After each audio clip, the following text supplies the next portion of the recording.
ಹರೇ ಕೃಷ್ಣ. ಎಲ್ಲರಿಗೂ ಲೀಲಾಮೃತ ತರಗತಿಗೆ ಎಲ್ಲರಿಗೂ ಸ್ವಾಗತ.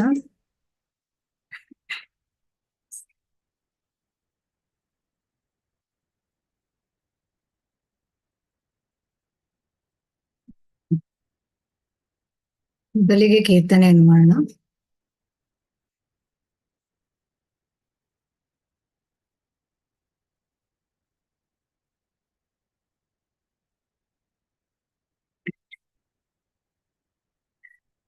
ओ हे वैष्णव ठाकुरा दोयार सागरा ये दासे करुणा कोरी।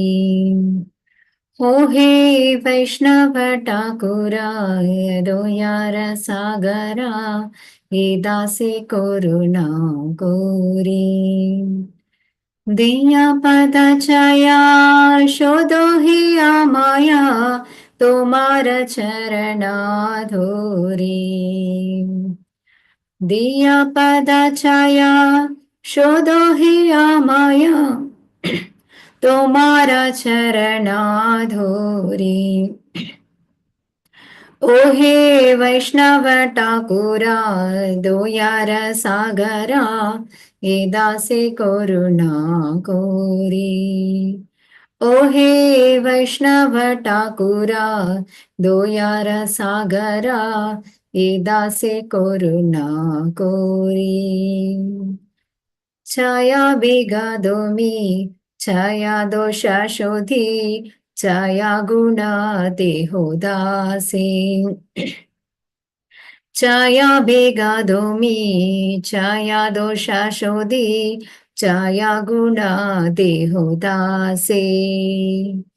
छाया सत्संगा देहो हे आमारे बोशेची संगेरा आशे। छाया सत्संगा देहो हे आमारे बोशेची संगेरा आशे। ओ हे वैष्णव ठाकुरा दोयार सागरा ये दासे करुणा कोरी। ओ हे वैष्णव ठाकुरा दोयार सागरा ये दासे करुणा कोरी। एकाकी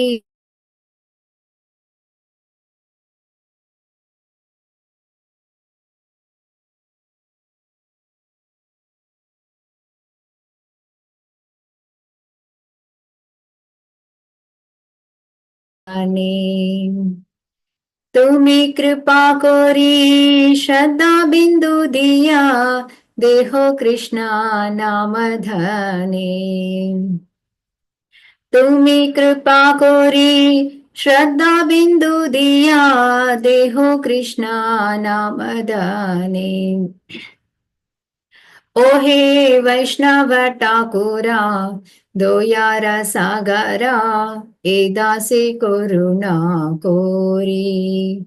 ओ हे वैष्णव ठाकुरा दोयार सागरा ये दासे करुणा कोरी। कृष्णा से तुम्हारा कृष्णा दीते पारो तुम्हारा शक्ति आछे।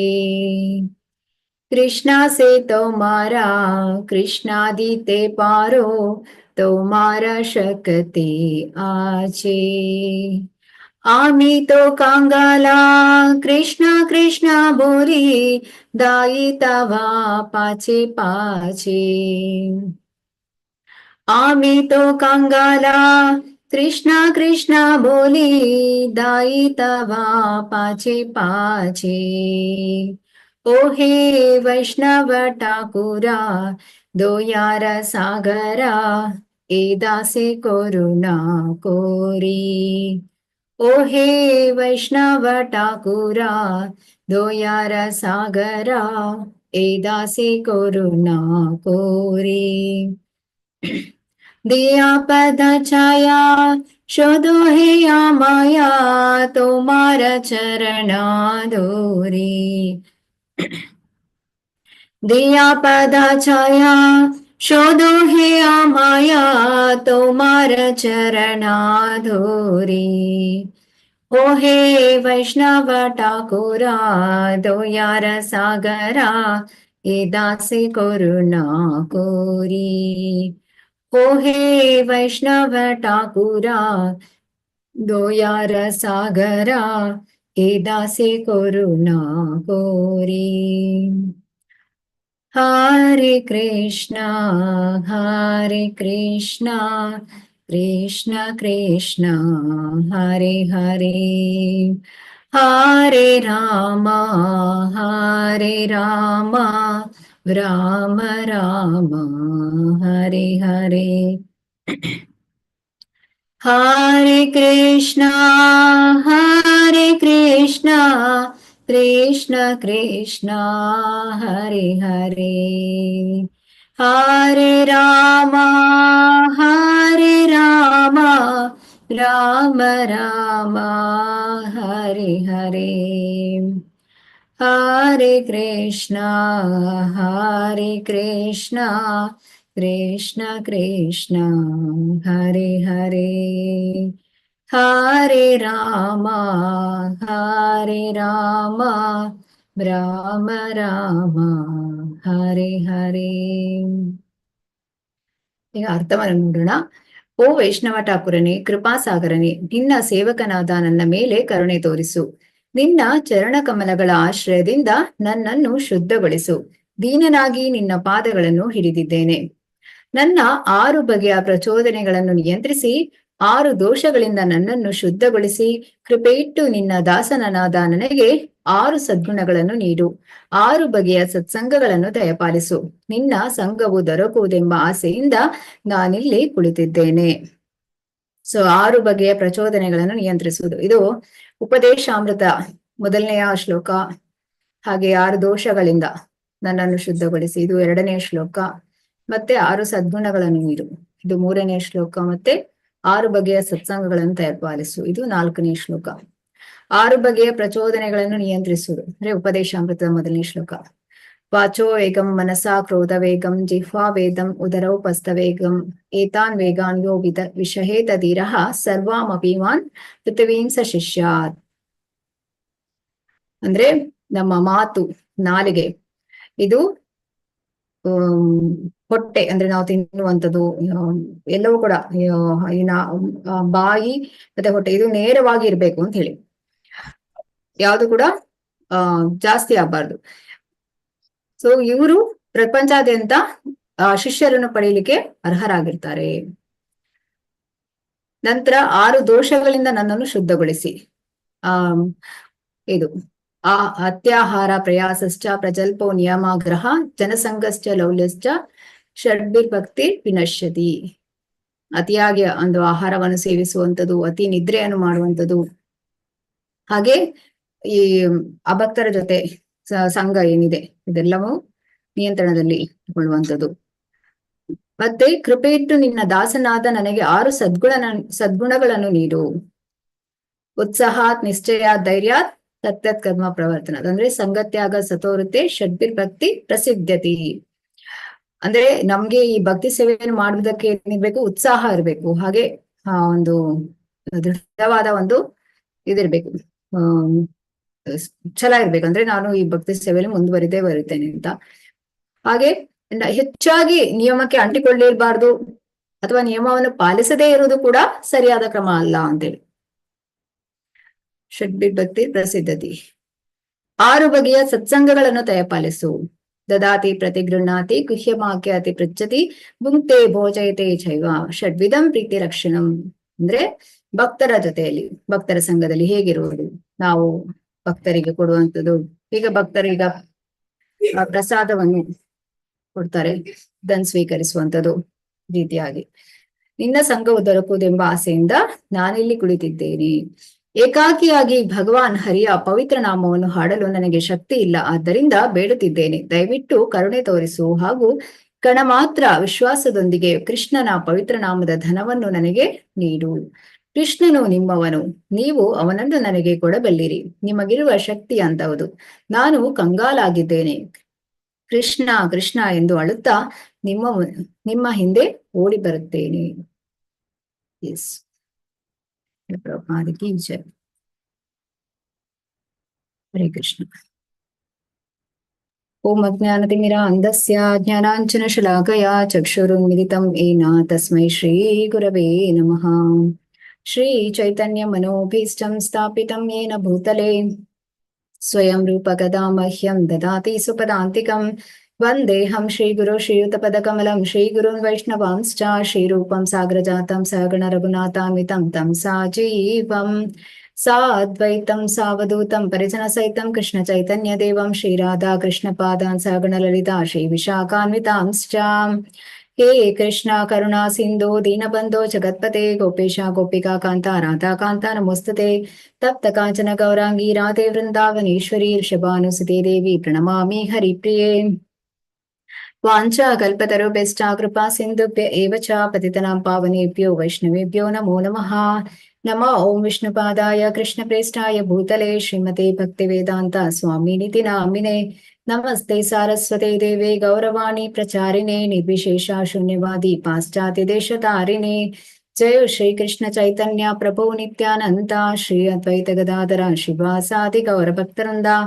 ಹರೇ ಕೃಷ್ಣ ಕೃಷ್ಣ ಕೃಷ್ಣ ಹರೇ ಹರೇ ಹರೇ ರಾಮ ರಾಮ ರಾಮ ಹರೇ ಹರೇ. ಶ್ರೀ ಶ್ರೀ ರಾಧಾ ಗೋವಿಂದ ಕಿ ಜೈ, ಶ್ರೀ ಶ್ರೀ ಗೌರ ನಿತಾಯಿ ಕಿ ಜೈ, ಶ್ರೀಲ ಪ್ರಭುಪಾದ ಕಿ ಜೈ. ಹರೇ ಕೃಷ್ಣ. ಹರೇ ಕೃಷ್ಣ ಮಾತಾಜಿ. ಹರೇ ಕೃಷ್ಣ ಮಾತಾಜಿ. ಹರೇ ಕೃಷ್ಣ. ಹರೇ ಕೃಷ್ಣ ಮಾತಾಜಿ. ಹರೇ ಕೃಷ್ಣ ಎಲ್ಲರಿಗೂ.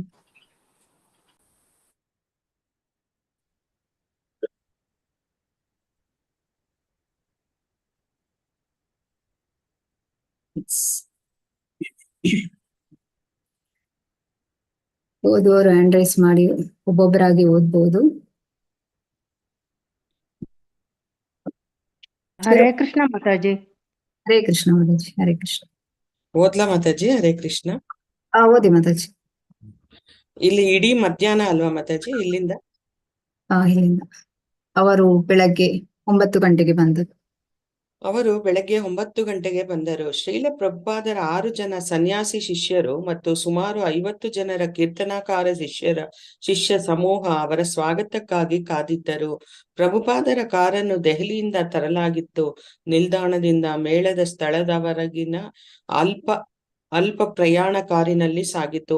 ಸಾವಿರಾರು ಯಾತ್ರಿಕರು, ಕಾಲುನಡಿಗೆಯವರು, ರಿಕ್ಷಾದವರು ರಸ್ತೆಯಲ್ಲೆಲ್ಲ ತುಂಬಿಕೊಂಡು ಕಾರಿನ ವೇಗ ಮಂದಗತಿಯಾದಾಗಿತ್ತು. ರಸ್ತೆ ಮುಗಿಯಿತು. ಆದರೆ ತ್ರಿವೇಣಿ ಸಂಗಮದ ಸುತ್ತ ಮರಳುಗುಡ್ಡೆಗಳವರೆಗೆ ಜನಸಂದಣಿ ಮುಂದುವರೆದಿತ್ತು. ಇಲ್ಲಿ ಕೆಲವೇ ದಿನಗಳಲ್ಲಿ ಶಿಬಿರಗಳ ನಗರವೊಂದು ರೂಪುಗೊಂಡಿತ್ತು. 20 ಲಕ್ಷ ಜನ ಆಗಲೇ ಜಮಾಯಿಸಿದ್ದರು. ದಿನವೂ ಲಕ್ಷಗಟ್ಟಲೆ ಜನ ಬರುತ್ತಲೇ ಇದ್ದರು.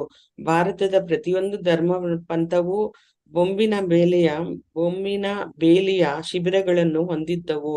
ಕಾರು ಮೆಲ್ಲಗೆ ಸಾಗುತ್ತಿದ್ದಂತೆ ಶಿಬಿರಗಳ ಸುತ್ತ ಓಡಾಡುತ್ತಾ ಹರಿನಾಮ ಕೀರ್ತನೆ ಮಾಡುತ್ತಿದ್ದ ತಮ್ಮ ಶಿಷ್ಯರ ಗುಂಪನ್ನು ಕಂಡು ಶ್ರೀಲ ಪ್ರಭುಪಾದರು ಮಂದಹಾಸವನ್ನು ಬೀರಿದರು. ಆದರೆ ತ್ರಿವೇಣಿಯ ದೂರದ ಮೂಲೆಯಲ್ಲಿದ್ದ ಇಸ್ಕಾನ್ ಶಿಬಿರಕ್ಕೆ ಬರಲು ಅವರು ಇಕ್ಕಟ್ಟಾದ ಶಿಬಿರಗಳ ಮುಖ್ಯ ಪ್ರದೇಶವನ್ನು ದಾಟಬೇಕಾಯಿತು. ಶ್ರೀಲ ಪ್ರಭುಪಾದರು ಬರುವುದಕ್ಕೆ ಸುಮಾರು ಅರ್ಧ ಗಂಟೆ ಮುಂಚೆ ನಿರ್ಮಿಸಲಾಗಿದ್ದ ಹೆಚ್ಚಿನ ಇಸ್ಕಾನ್ ಶಿಬಿರಗಳ ರೈಲು ಸೇತುವೆಯ ಬಳಿ ಗಂಗಾದ್ವೀಪದಲ್ಲಿದ್ದವು. ಅಲ್ಲಿಂದ ತ್ರಿವೇಣಿ ಸಂಗಮ ಸ್ನಾನದ ಸ್ಥಳಕ್ಕೆ 20 ನಿಮಿಷ ನಡಿಗೆ. ಉತ್ಸವದ ವ್ಯವಸ್ಥಾಪಕರು ಬಯಲು ಶೌಚಾಲಯಗಳು, ನಲ್ಲಿಗಳು, ಬಟ್ಟೆಯಿಂದ ಬಾಗಿತವಾಗಿದ್ದ ಅಡುಗೆ ಮನೆ, ನೆಲದಲ್ಲಿ ಒಂದು ಗುಳಿ ಮತ್ತು ಕೆಲವು ಇಟ್ಟಿಗೆಗಳು ಇಷ್ಟನ್ನು ಒದಗಿಸಿದ್ದರು. ಅದು ಶ್ರೀಲ ಪ್ರಭುಪಾದನು ನಿರೀಕ್ಷಿಸಿದ್ದಂತೆ ಎಂದಿನ ಸಹಜ ಸರಳ ಕುಂಭಮೇಳವಾಗಿತ್ತು. ಆದರೆ ಶಿಬಿರವನ್ನು ತುಂಬಾ ದೂರದಲ್ಲಿ ಆಯ್ಕೆ ಮಾಡಿದ್ದ ಬಗೆಗೆ ಅವರಿಗೆ ಅಸಮಾಧಾನವಾಗಿತ್ತು. ವಿದ್ಯುತ್ತಿನ ಸಾಲುಗಳು ಆ ಪ್ರದೇಶಕ್ಕೆ ಲಭ್ಯವಾಗಿರಲಿಲ್ಲವೆಂದು ತಿಳಿದು ಬಂದಾಗ ಅವರ ಅಸಂತೋಷ ಇನ್ನೂ ಹೆಚ್ಚಿತು. ದೀಪಗಳೇ ಇಲ್ಲದಿದ್ದರೆ ಜನಸಂಜೆಯ ಕಾರ್ಯಕ್ರಮಗಳಿಗೆ ಹೇಗೆ ಬಂದಾರು? ಇಸ್ಕಾನ್ ಶಿಬಿರದ ವ್ಯವಸ್ಥಾಪಕರಾಗಿದ್ದ ಭಾಗವತ ಮತ್ತು ಗುರುದಾಸರನ್ನು ಕರೆಸಿದರು. ಓದ್ಲಾ ಮಾತಾಜಿ? ಹರೇ ಕೃಷ್ಣ. ಈ ಜಾಗ ಪಡೆದವರು ಯಾರು? ಪ್ರಭುಪಾದರು ಕೂಗಿ ಹೇಳಿದರು. ಭಾಗವತರು ಹೇಳಿದರು, ನಾನಿಲ್ಲಿ ಬಂದಾಗ ಇದು ಖಾಲಿ ಜಾಗವಾಗಿತ್ತು. ಅವರು ಹೇಳಿದರು, ನಿಮ್ಮನ್ನು ಈ ದ್ವೀಪದಲ್ಲಿ ಇರಿಸುತ್ತೇವೆ. ಇಲ್ಲಿ ರಾಜ್ಯಪಾಲರಿದ್ದಾರೆ, ಕಲಪತ್ರಿ ಮಹಾರಾಜರಿದ್ದಾರೆ, ಮಹರ್ಷಿ ಮಹೇಶ ಯೋಗಿಗಳಿದ್ದಾರೆ. ಎಲ್ಲ ಮಹತ್ವದ ವ್ಯಕ್ತಿಗಳೊಂದಿಗೆ ನಿಮ್ಮನ್ನು ಇರಿಸೋಣ ಎಂದು ಯೋಚಿಸಿದೆ. ಶ್ರೀಲ ಪ್ರಭುಪಾದರು ನಕ್ಕರು. ನಿಮಗೆ ಅನುಭವ ಸಾಲದು, ಆದ್ದರಿಂದ ನಿಮಗೆ ಮೋಸ ಮಾಡಿದ್ದಾರೆ. ಹೋಗಲಿ ಬಿಡಿ, ನಿಮಗೆ ಗೊತ್ತಿಲ್ಲ. ಆದರೆ ಮುಂದೆ ಭಾಗವತ ಮತ್ತು ಗುರುದಾಸರ ಸಾರ್ವಜನಿಕರಿಗೆ ಪ್ರಸಾದ ಹಂಚಲು ಸಾಕಷ್ಟು ಆಹಾರ ಸಾಮಗ್ರಿಯನ್ನು ತರಿಸಿಲ್ಲವೆಂದು ತಿಳಿದು ಬಂದಾಗ ಶ್ರೀಲ ಪ್ರಭುಪಾದರಿಗೆ ತುಂಬಾ ಸಿಟ್ಟು ಬಂದಿತು. ಮತ್ತೆ ಭಾಗವತರನ್ನು ಕರೆಸಿದರು. ಈ ರಾತ್ರಿ ಪ್ರಸಾದ ವಿನಿಯೋಗದ ಏರ್ಪಾಡಾಗಿಲ್ಲ, ಏಕೆ ಎಂದು ಕೇಳಿದರು. ಪ್ರಭುಪಾದರೆ, ಆತ ತೊದಲಿದ. ಅವರು ಆಹಾರವನ್ನು ಖರೀದಿಸಿಲ್ಲ. ನನಗೆ ಗೊತ್ತಿಲ್ಲ. ಧನ್ಯವಾದ. ಯಾಕೆ? ಧನ್ಯವಾದ ಮಾತಾಜಿ. ಓದ್ಲಾ ಮಾತಾಜಿ ನಾನು? ಮಾತಾಜಿ, ಹರೇ ಕೃಷ್ಣ. ಹರೇ ಈ ಸಾರಿನೂ ಇಸ್ಕಾನ್ ಅವರು ಅರೇಂಜ್ ಮಾಡಿದ್ರಲ್ವಾ ಮಾತಾಜಿ, ಹೌದು. ಕುಂಭಮೇಳದಲ್ಲಿ? ಹೌದು. ಹರೇ ಕೃಷ್ಣ ಮಾತಾಜಿ. ಧನ್ಯವಾದ. ಎಲ್ಲಿಂದ ಮಾತಾಜಿ? ಎಲ್ಲಿಂದ? ಈ ರಾತ್ರಿ ಪ್ರಸಾದ ಅಲ್ಲಿಂದನಾ? ಏಕೆ ಖರೀದಿಸಿಲ್ಲ? ಹರೇ ಕೃಷ್ಣ ಮಾತಾಜಿ. ಏಕೆ ಖರೀದಿಸಿಲ್ಲ? ಪ್ರಭುಪಾದರಿಗೆ ಸಿಟ್ಟು ಬಂದಿತ್ತು. ಏನಾಗಿದೆ ನಿಮಗೆ? ನೀವು ಅಮೇರಿಕನ್ನರು ಭಾರಿ ಖರ್ಚು ಮಾಡುವುದರಲ್ಲಿ ಪ್ರವೀಣರು. ಸುಮ್ಮನೆ ಹಣ ಹಾಳು ಮಾಡುತ್ತೀರಿ. ನಿಮ್ಮಲ್ಲಿ ಆಹಾರದ ದಾಸ್ತಾನಿಲ್ಲ. ಅಕ್ಕಿ, ಬೇಳೆ, ಗೋಧಿಗಳನ್ನು ಏಕೆ ಕೊಳ್ಳಲಿಲ್ಲ? ನೀವು ಏನಾಗಿದೆ ನಿಮಗೆ ತಲೆ ಇಲ್ಲ. ಹೋಗಲು ಬರಲು ರಿಕ್ಷಾಗೆ 5 ರೂಪಾಯಿ ಖರ್ಚು ಮಾಡುತ್ತೀರಿ. 1 ರೂಪಾಯಿನ ಅಕ್ಕಿ ತರುತ್ತೀರಿ. ಇದೇ ನಿಮ್ಮ ಬುದ್ಧಿ. ನೀವು ಮೂರ್ಖರು. ನಿಮಗೆ ಬೇಕಾದಾಗ ಪ್ರತಿ ಸಲವೂ ಅಂಗಡಿಗೆ ಹೋಗಿ ಕೊಳ್ಳುತ್ತೀರಿ. ಒಂದೇ ಸಲ ಬೇಕಾದದಷ್ಟನ್ನು ತಂದು ಬಳಸುವುದು ಹೇಗೆಂಬುದು ನಿಮಗೆ ಗೊತ್ತಿಲ್ಲ. ಹಾಗೆಲ್ಲ ಯೋಚಿಸಲಾರಿರಿ. ಎತ್ತರದಲ್ಲಿ ರೈಲು ಸಾಗುವ ಜಾಗವನ್ನೇಕೆ ಆರಿಸಿಕೊಂಡಿದ್ದೀರಿ? ಈ ತಪ್ಪನ್ನೇಕೆ ಮಾಡಿದ್ದೀರಿ? ರೈಲಿನ ಮಾತಾಜಿ ಹ್ಯಾಂಡ್ ರೈಸ್ ತೆಗಿತೀನಿ, 1 ನಿಮಿಷ.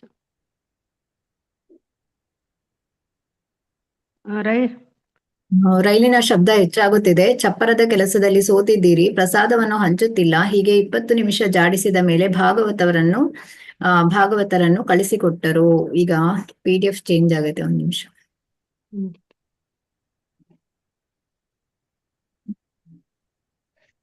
ಓದಿ ಮಾತಾಜಿ.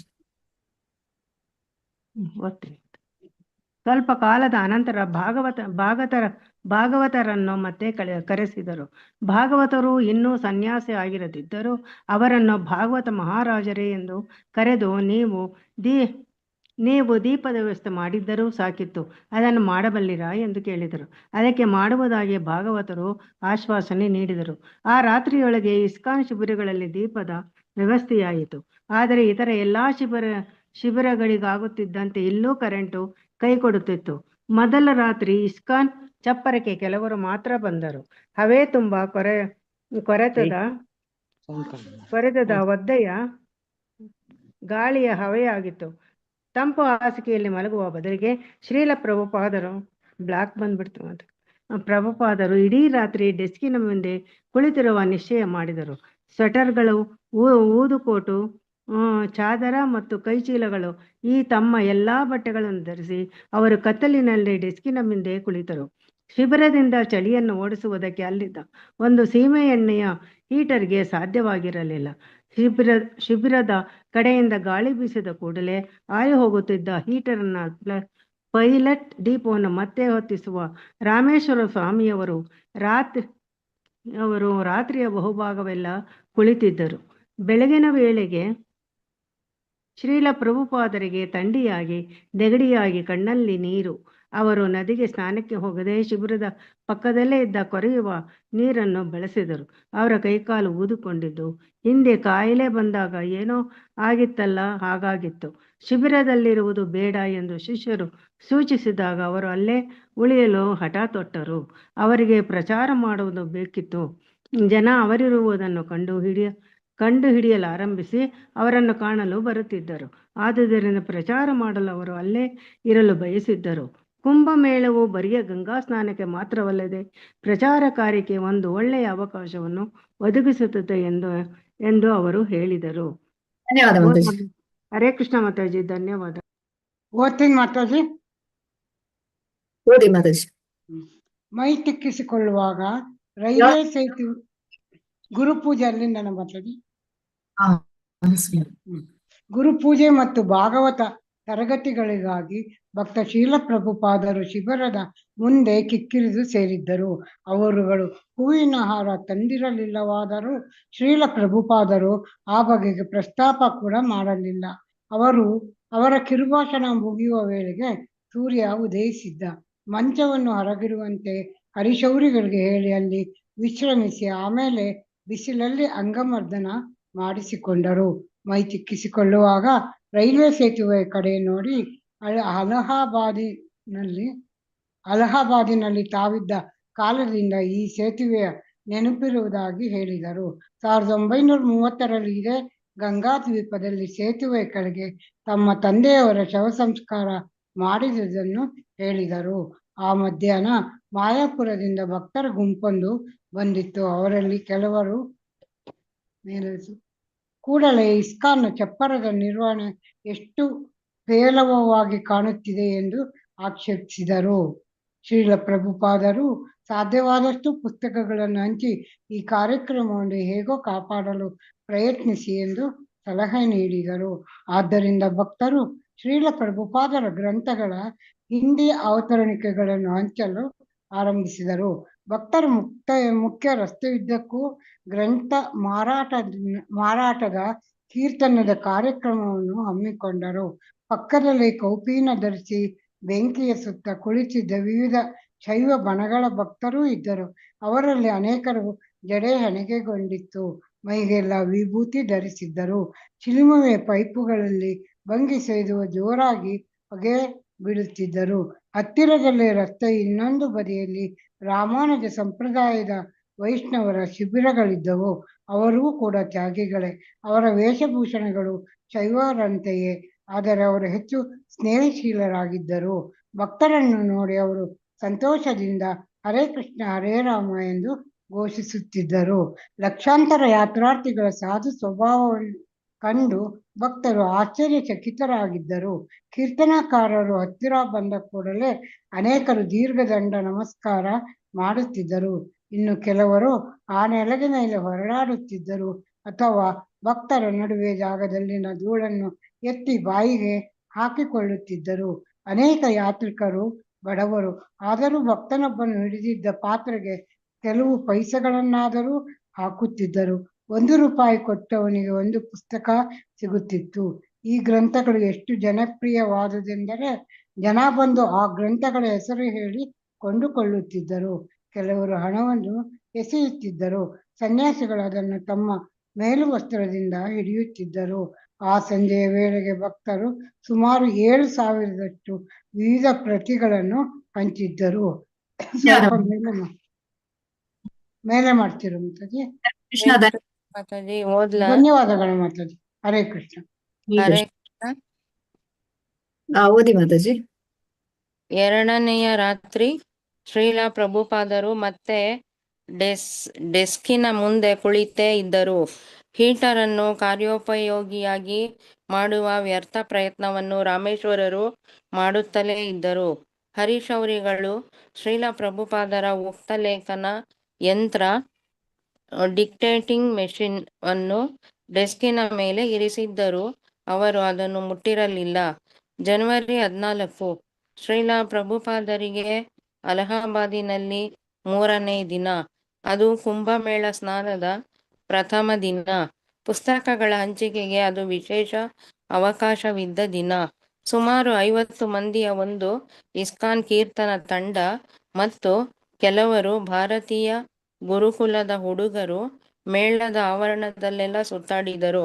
ಅವರಿಗೆ ತುಂಬಾ ಒಳ್ಳೆಯ ಸ್ವಾಗತವೂ ಸಿಕ್ಕಿತು.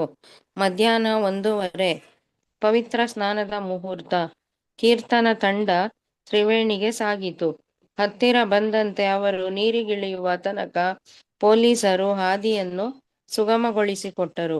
ಸಂಜೆಯ ವೇಳೆಗೆ ಅವರು 8,000 ಗ್ರಂಥಗಳನ್ನು ವಿತರಿಸಿದ್ದರು. ಅವರು ಬಂದಾಗಿನಿಂದ ಇದೀಗ ಮೊದಲ ಬಾರಿಗೆ ಅವರ ಯಶಸ್ಸನ್ನು ಶ್ರೀಲ ಪ್ರಭುಪಾದರು ಕೊಂಡಾಡಿದರು. ಕೊಂಡಾಡಿದರು. ಕೆಲವರು ಸನ್ಯಾಸಿಗಳು ಎಲ್ಲ ಗ್ರಂಥಗಳು ವಿತರಣೆಯಾಗುವವರೆಗೆ ಅಲ್ಲೇ ಉಳಿದಿರಬೇಕೆಂದು ಆಜ್ಞೆ ಮಾಡಿದರು. ಮರುದಿನ ಬೆಳಿಗ್ಗೆ ಅನಾರೋಗ್ಯ ಪೀಡಿತರಾಗಿದ್ದರೂ ಶ್ರೀಲಾ ಪ್ರಭುಪಾದರು ವಾಯು ಸಂಚಾರಕ್ಕೆ ಹೋದರು. ಸುಮಾರು 25 ಮಂದಿ ಭಕ್ತರೊಂದಿಗೆ ನಿಧಾನವಾಗಿ ಸಾಗಿದ್ದರು. ಎತ್ತರದ ಸನ್ಯಾಸಿಗಳ ಮಧ್ಯೆ ಅವರು ಸಣ್ಣ ಗಾತ್ರದವರಾಗಿದ್ದರು. ಕುಂಭಮೇಳದ ಯಾತ್ರಿಕರು ಅವರ ಮಹಿಮೆಯ ಸ್ಥಾನವನ್ನು ಗುರುತಿಸಿ ಭಕ್ತರ ಸಾಲಿನ ಮಧ್ಯೆ ನುಗ್ಗಿ ಅವರ ಮುಂದೆ ದೀರ್ಘದಂಡ ಪ್ರಣಾಮಗಳನ್ನು ಸಲ್ಲಿಸುತ್ತಿದ್ದರು. ಜನ ಬರುತ್ತಿದ್ದುದನ್ನು ಕಂಡು ಅವರು ನಡಿಗೆಯನ್ನು ನಿಲ್ಲಿಸಿ ಶಿಷ್ಯರ ಆಕ್ಷೇಪದ ನಡುವೆಯೂ ಆ ಜನರು ಪಾದಸ್ಪರ್ಶ ಮಾಡಲು ಅವಕಾಶ ಕೊಡುತ್ತಿದ್ದರು. ಅವರು ಆಗಲೇ ಕಾಯಿಲೆಯಿಂದ ನರಳುತ್ತಿದ್ದರು. ಅಲ್ಲದೆ ಪಾತಕಿಗಳು ಪಾದಸ್ಪರ್ಶ ಮಾಡಿದರೆ ಭಕ್ತನ ಆರೋಗ್ಯ ಕೆಡಬಹುದೆಂದು ಅವರು ತಮ್ಮ ಗ್ರಂಥಗಳಲ್ಲಿ ವಿವರಿಸಿದ್ದರು. ಆದರೂ ಈಗ ಅವರು ಆಕ್ಷೇಪಿಸಲಿಲ್ಲ. ಶ್ರೀಲಾ ಪ್ರಭುಪಾದರು ಜನವರಿ 21ರವರೆಗೆ ಕುಂಭಮೇಳದಲ್ಲಿರಬೇಕೆಂದು ಗೊತ್ತುಪಡಿಸಲಾಗಿತ್ತು. ಆದರೆ ಅವರು ತಮ್ಮ ಆರೋಗ್ಯಕ್ಕೆ ಅನುಕೂಲವಾಗುವ ಬೇರೊಂದು ಜಾಗಕ್ಕೆ ಹೋಗಬೇಕೆಂದು ಶಿಷ್ಯರು ಒತ್ತಾಯ ಮಾಡತೊಡಗಿದರು. ಅವರು ಅಷ್ಟೊಂದು ವ್ಯಾಧಿಗ್ರಸ್ತರಾಗಿದ್ದುದನ್ನು ಅವರೆಲ್ಲ ನೋಡಿದ್ದೇ ಅಪರೂಪ. ಆದ್ದರಿಂದ ಅವರಿಗೆ ತಳಮಳವಾಗಿತ್ತು. ಆದರೆ ನನ್ನ ಒಂದೇ ಆಸೆ ಎಂದರೆ ಇಷ್ಟೊಂದು ಜನರಿಗೆ ತಿಳುವಳಿಕೆ ನೀಡಬಹುದಲ್ಲ ಎಂಬುದು ಎಂದು ಪ್ರಭುಪಾದರು ಹೇಳಿದ್ದರು. ಸಾಕಾ ಮಾತಾಜಿ? ಇನ್ನೊಂದು ಪ್ಯಾರಾಗ್ರಾಫ್.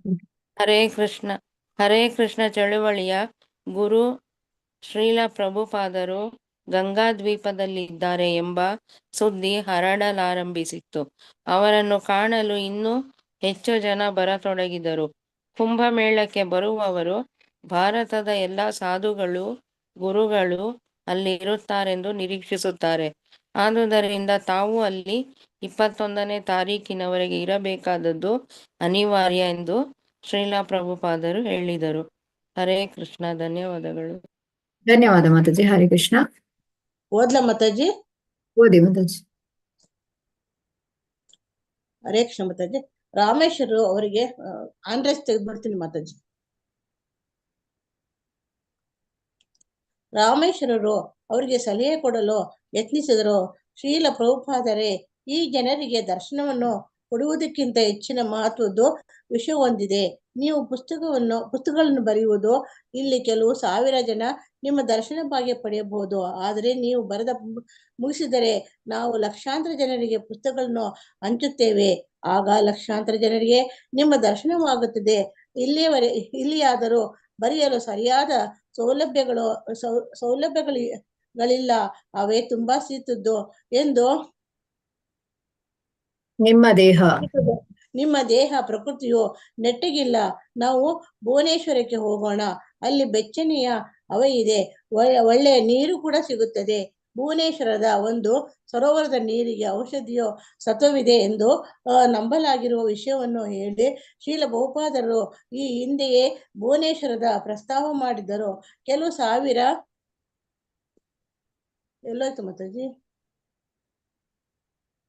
ಸಾವಿರ ಯಾತ್ರಿಕರ ಅನುಕೂಲಕ್ಕಾಗಿ ಅಲಹಾಬಾದಿನಲ್ಲೇ ಉಳಿಯುವುದಕ್ಕಿಂತ ಅದರ ಬರವಣಿಗೆ ಹೆಚ್ಚು ಉಪಯುಕ್ತವಾದದ್ದು ಎಂಬ ವಾದ ಅವರ ಮನಸ್ಸಿನಲ್ಲಿ ಇಡಿಸಿತ್ತು.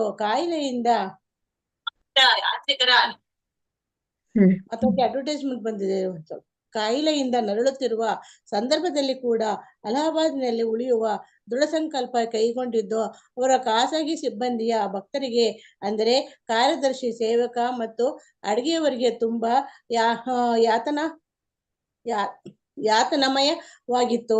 ಕೊನೆಗೆ ಪ್ರಭುಪಾದರು ಹೊರಡಲು ಒಪ್ಪಿಕೊಂಡರು. ಗುರುದಾಸರನ್ನು, ಭಾಗವತರನ್ನು ಕರೆದು ಚಪ್ಪರದ ಅವ್ಯವಸ್ಥೆಗಾಗಿ ಕೊನೆಯ ಬಾರಿಗೆ ಅವರನ್ನು ಬೈದರು. ಅನಂತರ 15ನೇ ತಾರೀಕು ಮಧ್ಯಾಹ್ನ ಹೊರಡಲು ಸಿದ್ಧರಾದರು. ರಾಮೇಶ್ವರು ಮತ್ತು ಗುರುದಾಸರು ಟಿಕೆಟ್ ತರಲು ನಿಲ್ದಾಣಕ್ಕೆ ಹೋದರು. ಆದರೆ ಅನೇಕ ವಾರಗಳವರೆಗೂ ಜಾಗ ಸಿಕ್ಕುವುದಿಲ್ಲವೆಂದು ತಿಳಿಯಿತು. ರೈಲ್ವೆ ಕಾರೊಂದನ್ನೇ ಅದ್ಭುತವಾಗಿ ಸಂಸ್ಕರಿಸಿ ನಿರ್ಮಿಸಿದ್ದ ಅಲ್ಲಿನ ರೈಲ್ವೆ ಆಫೀಸ್ಗೆ ಹೋಗಿ ವಿಶೇಷ ಸೌಲಭ್ಯವೇನಾದರೂ ಇದೆಯೇ ಎಂದು ತಿಳಿಯಲು ಯತ್ನಿಸಿದರು. ಅಲ್ಲಿ ಆಕಸ್ಮಿಕವಾಗಿ ಮುಂಬೈನ ಗೆಳೆಯರಾದ ಗುಪ್ತರ ಭೇಟಿಯಾಯಿತು. ಪ್ರಭುಪಾದರು ಅನಾರೋಗ್ಯದ ವಿಷಯವನ್ನು ಕೂಡಲೇ ಕಲ್ಕತ್ತೆಗೆ ತೆರಳಬೇಕೆಂದು ಅವರ ಆಶಯವನ್ನು ವಿವರಿಸಿದರು. ಗುಪ್ತರು ಮುಂಬೈಗೆ ಫೋನು ಹಚ್ಚಿ ಫೋನ್ ಹಚ್ಚಿ ಮುಂಬೈಯಿಂದ ಅಲಹಾಬಾದಿಗೆ ಮೇಲೆ ಕೆಳಗಾಯ್ತು ಮಾತಾಜಿ. ಅದಕ್ಕೆ ಅಲಹಾಬಾದಿಗೆ ಬರುತ್ತಿದ್ದ ಒಂದು ಟ್ರೈನಿಗೆ ಒಂದು ಪ್ರಥಮ ದರ್ಜೆಯ ಕೋಚ್ ಅನ್ನು ಸೇರಿಸಲು ವ್ಯವಸ್ಥೆ ಮಾಡಿದರು. ಭಕ್ತರು ಗುಪ್ತರಿಗೆ ಆರ್ಥಿಕ ಧನ್ಯವಾದಗಳನ್ನು ಅರ್ಪಿಸಿದರು. ಈಗ ಅವರಿಗೆ ಸಿಕ್ಕಿರುವ ರಾಜವಾಹನದಂತಹ ಕೋಚ್ನಲ್ಲಿ ಅಖಿಲ ಭಾರತ ಪ್ರವಾಸವನ್ನು ಕೈಗೊಳ್ಳಬಹುದು ಎಂದು ಶ್ರೀ ಗುಪ್ತ ಸೂಚಿಸಿದರು. ಅಂತಹದೊಂದು ರೈಲು ಕಾರನ್ನು ಬಾಡಿಗೆಗೆ ಅಥವಾ ಕೊಳ್ಳಲು ಸಾಧ್ಯವೇ ಎಂಬ ಬಗ್ಗೆ ಶಿಷ್ಯರು ಅವರೊಂದಿಗೆ ಮಾತುಕತೆ ನಡೆಸಿದರು. ಸದ್ಯಕ್ಕಂತೂ ಪವಾಡವನ್ನು ಮಾಡಲಾಗಿತ್ತು. ಕುಂಭಮೇಳದ ಜಂಗುಳಿಯಿಂದ ಶ್ರೀಲ ಪ್ರಭುಪಾದರನ್ನು ಕಲ್ಕತ್ತೆಗೆ ಕರೆದೊಯ್ಯುವ ಕೋಚು ಸಿದ್ಧವಾಯಿತು. ತುಂಬಾ ಹರೇ ಕೃಷ್ಣ ಮಾತಾಜಿ, ಧನ್ಯವಾದಗಳು. ಸಾಕಾ? ಹರೇ ಕೃಷ್ಣ ಮಾತಾಜಿ, ಧನ್ಯವಾದಗಳು. ಮೊದಲ ಮಾತಾಜಿ ನಾನು ಓದಿ. ತುಂಬಾ ಶ್ರಮದಾಯಕ ಕಾರ್ ಪ್ರಯಾಣದ ಅನಂತರ ತ್ರಿವೇಣಿಯ ಜನಜಂಗುಳಿಯನ್ನು ಹಾದು ಪ್ರಭುಪಾದರು ಮತ್ತು ಅವರ ತಂಡ ಕೊನೆಗೆ ರೈಲು ನಿಲ್ದಾಣಕ್ಕೆ ಬಂದರು. ಸರ್ಕಾರದ ಅಧಿಕಾರಿಗಳು ಮತ್ತು ಅವರ ಸಿಬ್ಬಂದಿಯವರು ಶೀಲ ಪ್ರಭುಪಾದರನ್ನು ಅವರ ಜನರನ್ನು ಲಗೇಜುಗಳೊಂದಿಗೆ ರೈಲು ಹತ್ತಿಸಲು ಸಹಕರಿಸಿ ಹಿತವಾಗಿ ನೋಡಿಕೊಂಡರು. ಭಕ್ತರ ದೃಷ್ಟಿಯಲ್ಲಿ ಇದು ಜಗತ್ತಿನ ಅತ್ಯಂತ ಮಹತ್ವದ ವ್ಯಕ್ತಿಯಾದ ಶುದ್ಧ ಭಗವದ್ಭಕ್ತನೊಬ್ಬನಿಗೆ ತೋರಿಸಬೇಕಾದ ಸೂಕ್ತ ಗೌರವ ಎನಿಸಿತು. ಆದರೆ ಅಂತಹ ಆದರ ಬಹಳ ಅಪರೂಪದ್ದಾಗಿತ್ತು. ಶೀಲ ಪ್ರಭುಪಾದರಿಗೆ ತುಂಬಾ ಸಂತೋಷವಾಗಿತ್ತು. ತಂದೆ ಮಗನನ್ನು ನೋಡಿಕೊಳ್ಳುವ ಹಾಗೆ ಶೀಲ ಪ್ರಭುಪಾದರನ್ನು ಪ್ರೀತಿಯಿಂದ ಸೇವಿಸಿದ ಶ್ರೀ ಗುಪ್ತರಿಗೆ ಧನ್ಯವಾದಗಳನ್ನು ಅರ್ಪಿಸುವ ಒಂದು ಪತ್ರವನ್ನು ಟೈಪ್ ಮಾಡುವಂತೆ ಕಾರ್ಯದರ್ಶಿಗೆ ತಿಳಿಸಿದರು. ಮಾಯಾಪುರದಲ್ಲಿ ನಡೆಯಲಿರುವ ಗೌರಪೂರ್ಣಿಮಾ ಉತ್ಸವಕ್ಕೆ ಗುಪ್ತ ದಂಪತಿಗಳನ್ನು ಆಹ್ವಾನಿಸಿದರು. ಮೇಲೆ ಮಾಡಿ. ಕಲ್ಕತ್ತೆಯ ಪ್ರಯಾಣ ಕಾಲದಲ್ಲಿ ಶೀಲ ಪ್ರಭುಪಾದರು ಕುಂಭಮೇಳದಲ್ಲಿ ಇಸ್ಕಾನ್ ಚಪ್ಪರದ ಅವ್ಯವಸ್ಥೆಯ ಬಗೆಗೆ ತಮ್ಮ ಅಸಂತೋಷವನ್ನು ಪುನರುಚ್ಚರಿಸಿದರು. ಹರೇ ಕೃಷ್ಣ ಚಪ್ಪರಕ್ಕೆ ಬರುತ್ತಿದ್ದ ಸಾವಿರಾರು ಅತಿಥಿಗಳಿಗೆ ಪ್ರಸಾದವನ್ನೇ ಕೊಟ್ಟಿರಲಿಲ್ಲ. ಇಂತಹ ಕಹಿ ಘಟನೆ ಮತ್ತು ನಡೆಯಬಾರದೆಂಬ ದೃಷ್ಟಿಯಿಂದ ಅವರು ಎಲ್ಲಾ ಇಸ್ಕಾನ್ ದೇವಾಲಯಗಳ ಅಧ್ಯಕ್ಷರುಗಳಿಗೆ ಒಂದು ಪತ್ರವನ್ನು ಬರೆಸಿದರು. ನನ್ನ ಆಶೀರ್ವಾದಗಳನ್ನು ದಯವಿಟ್ಟು ಸ್ವೀಕರಿಸಿ. ಪ್ರತಿಯೊಂದು ದೇವಾಲಯದಲ್ಲೂ ವಿತರಿಸಲು ಸಾಕಷ್ಟು ಪ್ರಸಾದದ ದಾಸ್ತಾನನ್ನು ಸಿದ್ಧಪಡಿಸುವ ವ್ಯವಸ್ಥೆ ಆಗಲೇಬೇಕು. 2 ಅಥವಾ 3 ಪ್ರಥಮ ದರ್ಜೆ ಅಡಿಗೆಯವರನ್ನು ಇಟ್ಟುಕೊಂಡು ಸದಾ ಅವರು ಕಾರ್ಯನಿರತರಾಗಿರುವಂತೆ ನೋಡಿಕೊಳ್ಳಿ. ಅತಿಥಿ ಯಾವಾಗ ಬಂದರೋ ಅವರಿಗೆ ಪ್ರಸಾದ ಸಿಕ್ಕಲೇಬೇಕು. ಈ ವ್ಯವಸ್ಥೆಯನ್ನು ಅತ್ಯಗತ್ಯವಾಗಿ ಮಾಡಿ. ಅಡಿಗೆಯವರು ಒಂದು ಸಲಕ್ಕೆ 10-20 ಜನಕ್ಕೆ ಬಡಿಸುವಷ್ಟು ಪೂರಿ ಸಬ್ಜಿಗಳನ್ನು ಮಾಡಿ ಅದರೊಂದಿಗೆ ಹಲ್ವಾ ಮತ್ತು ಪಕೋಡಗಳನ್ನು ತಯಾರಿಸಿ ಅತಿಥಿಗಳಿಗೆ ಕೂಡಲೇ ಬಡಿಸಬೇಕು. ಸಭ್ಯರು ಬಂದಾಗ ಅವರಿಗೆ ಪ್ರಸಾದ ವಿನಿಯೋಗವಾಗಲೇಬೇಕು. 20 ಜನರಿಗೆ ಹಂಚಿದ ಕೂಡಲೇ ಅಡಿಗೆಯವರು ಮತ್ತೆ 20 ಜನಕ್ಕಾಗುವಷ್ಟು ಪ್ರಸಾದವನ್ನು ಸಿದ್ಧಪಡಿಸಿ ಇಟ್ಟಿರತಕ್ಕದ್ದು. ದಿನದ ಕೊನೆಯಲ್ಲಿ ಯಾರೂ ಬರದಿದ್ದರೆ ನಮ್ಮ ಜನ ಅದನ್ನು ಸ್ವೀಕರಿಸುತ್ತಾರೆ. ಹೀಗಾಗಿ ಯಾವುದೂ ವ್ಯರ್ಥವಾಗುವುದಿಲ್ಲ. ಮುಗಿದು ಹೋಗಿದೆ ಎಂದಾಗಲಿ ಇನ್ನು ತಯಾರಾಗಿಲ್ಲ ಎಂದಾಗಲಿ ಸಬೂಬು ಹೇಳಬಾರದು. ಈ ಕ್ರಮವನ್ನು ಕಟ್ಟುನಿಟ್ಟಾಗಿ ಜಾರಿಗೆ ತರತಕ್ಕದ್ದು. ದೇವಾಲಯವನ್ನು ನಿರ್ವಹಿಸುವವರು ಶ್ರೀಮತಿ ರಾಧಾರಾಣಿ ಲಕ್ಷ್ಮೀಜಿ. ಆದ್ದರಿಂದ ಕೊರತೆ ಎಲ್ಲಿ ಬಂತು? ಯಾರಾದರೂ ಬಂದರೆ ಅವರು ಪ್ರಸಾದ ಸ್ವೀಕರಿಸಬೇಕು, ಹರೇ ಕೃಷ್ಣ ಕೀರ್ತನೆ ಮಾಡಬೇಕು, ಸಂತೋಷವಾಗಿರಬೇಕು. ಇದೇ ನಮ್ಮ ಸಿದ್ಧಾಂತ. ಕೃಷ್ಣನೇ ಎಲ್ಲ ಕೊಡುತ್ತಾನೆ. ಕೃಷ್ಣ ಬಡವನಲ್ಲ. ಆದ್ದರಿಂದ ನಾವೇಕೆ ಪ್ರಸಾದ ತಪ್ಪಿಸಬೇಕು? ಎಷ್ಟೇ ಖರ್ಚಾಗಲಿ ಇದನ್ನು ಮಾಡಲೇಬೇಕು. ಅದಕ್ಕೇನೂ ತೊಂದರೆ ಬರಲಾರದು. ಅದಕ್ಕೆ ಒಳ್ಳೆಯ ನಿರ್ವಹಣೆ ವ್ಯವಸ್ಥೆ ಅಗತ್ಯ ಅಷ್ಟೇ. ಸಂಜೆಯಾದ ಅನಂತರ ಉಳಿದರೆ ಅದನ್ನು ಮಾರಿ ಅಥವಾ ಹಾಗೆ ಕೊಟ್ಟು ಬಿಡಿ. ಕೃಷ್ಣನೇ ಎಲ್ಲವನ್ನೂ ಕೊಡುತ್ತಾನೆ, ಎಲ್ಲರನ್ನೂ ಅವನೇ ನಿರ್ವಹಿಸುತ್ತಾನೆ ಎಂದು ನಂಬಿರುವಿರಾದರೆ ನೀವು ಏಕೆ ಕೃಪಣರಾಗಬೇಕು?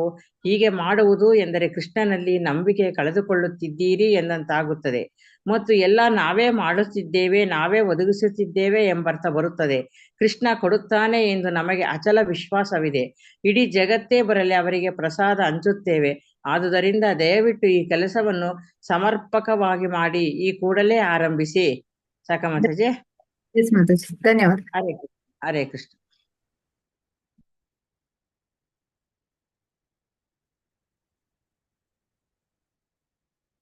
ಶ್ರೀ ಪ್ರಭುಪಾದಕ್ಕೆ ಜೈ.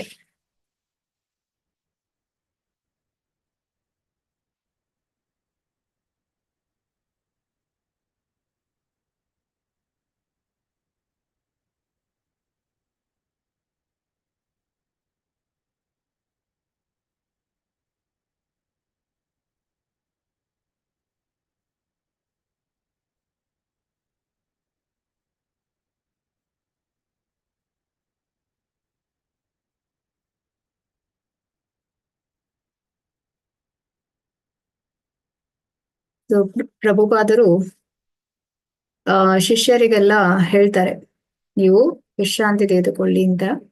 ಸೊ ಹರೀಶ್ ಅವರು ಪ್ರಭುಪಾದರ ಕಾಲುಗಳನ್ನು ಒತ್ತುತ್ತಿದ್ದಾರೆ. ಹಾಗೆ ಈ ಒಂದು ಪ್ರಚಾರ ಕಾರ್ಯದ ಬಗ್ಗೆ ಹೇಳ್ತಾರೆ. ಅಂದ್ರೆ ಭಕ್ತರಿಗೆ ಹೇಗೆ ಪ್ರಚಾರ ಮಾಡ್ಬೇಕು ಅಂತ ಹೇಳಿ ಗೊತ್ತಿರ್ಬೇಕು, ಅಲ್ಲದೆ ಅವರು ಆದರ್ಶಶಾಲಿಗಳಾಗಿರ್ಬೇಕು ಅಂತ ಹೇಳಿ ಪ್ರಭುಪಾದರು ಹೇಳ್ತಾರೆ. ಅಂದ್ರೆ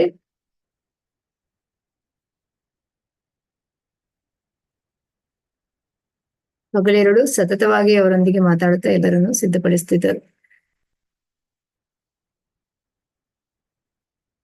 ರಾಮೇಶ್ವರ ಮತ್ತು ಪ್ರಭುಪಾದರ ಒಂದು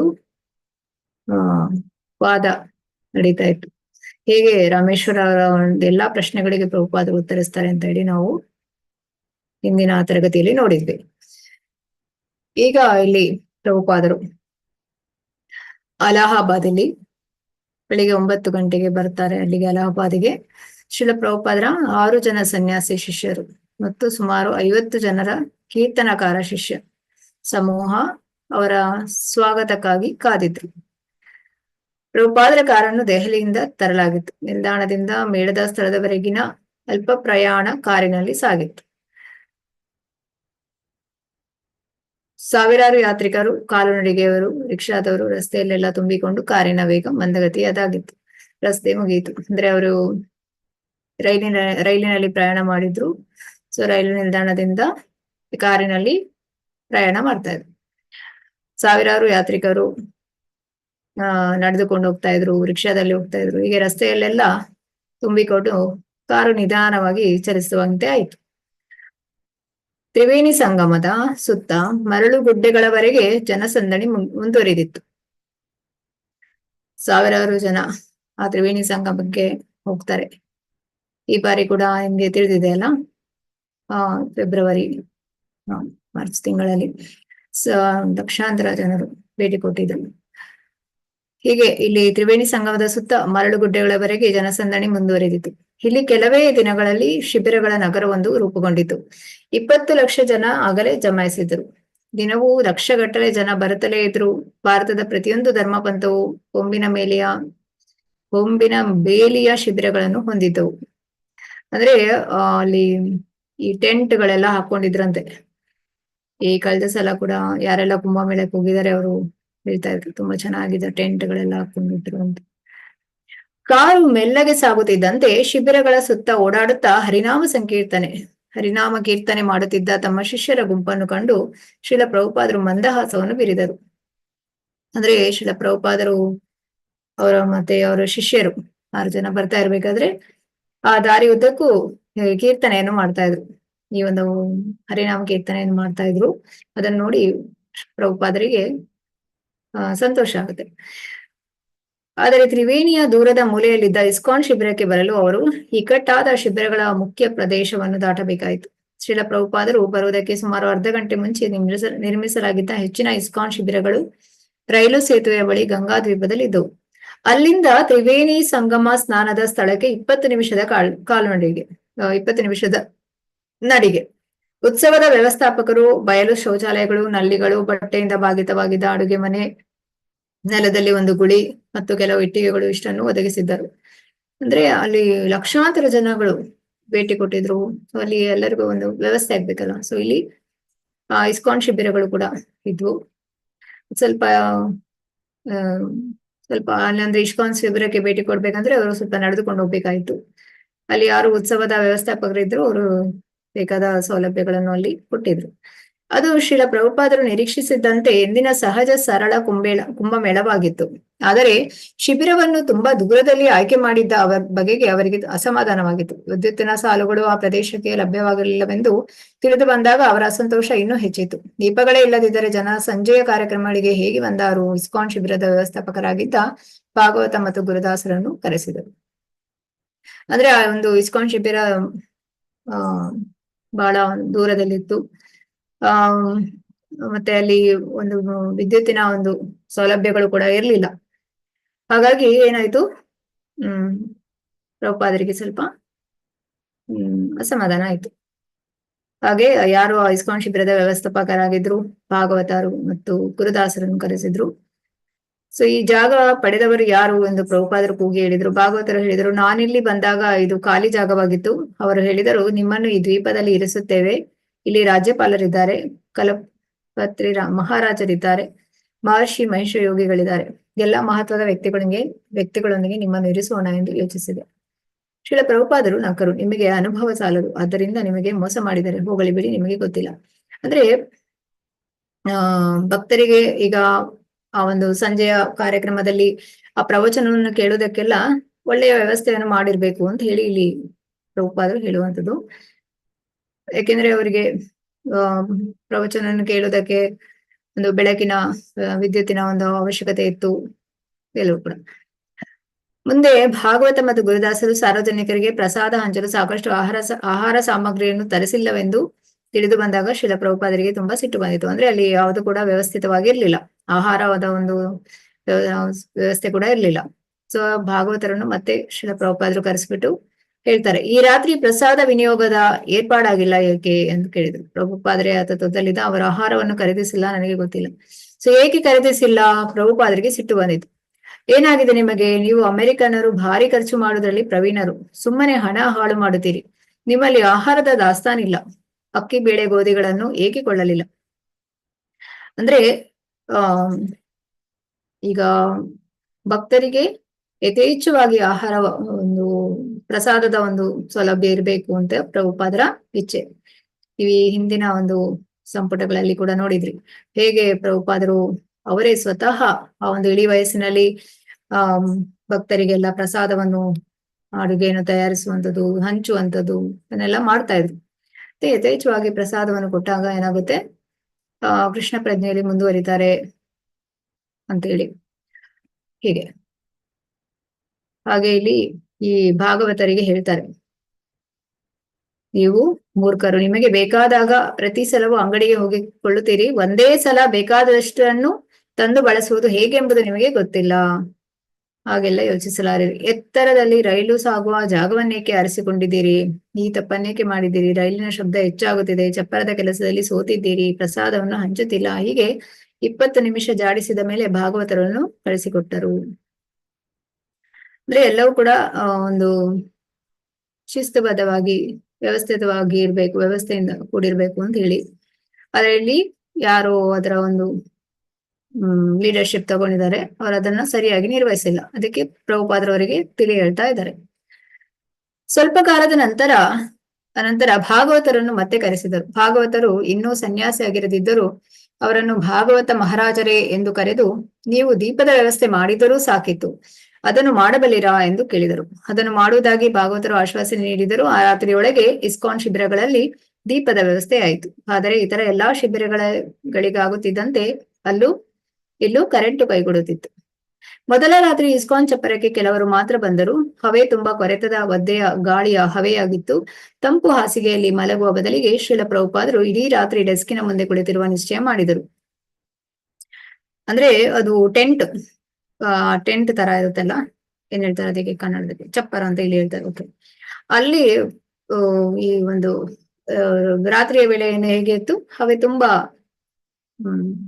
ಇದಿತ್ತು, ಕೋಲ್ಡ್ ವೆದರ್ ಅಂತ, ತಂಪು ಇತ್ತು. ಹಾಗೆ ಇಲ್ಲಿ ಪ್ರಭುಪಾದರು ಆ ಒಂದು ಡೆಸ್ಕಿನ ಮುಂದೆ ಕುಳಿತುಕೊಂಡಿದ್ರು. ಸ್ವೆಟರ್ಗಳು, ಉದುಕೋಟು, ಚಾದರ ಮತ್ತು ಕೈಚೀಲಗಳು, ಈ ತಮ್ಮ ಎಲ್ಲಾ ಬಟ್ಟೆಗಳನ್ನು ಧರಿಸಿ ಅವರು ಕತ್ತಲಲ್ಲಿ ಡೆಸ್ಕಿನ ಮುಂದೆ ಕುಳಿತರು.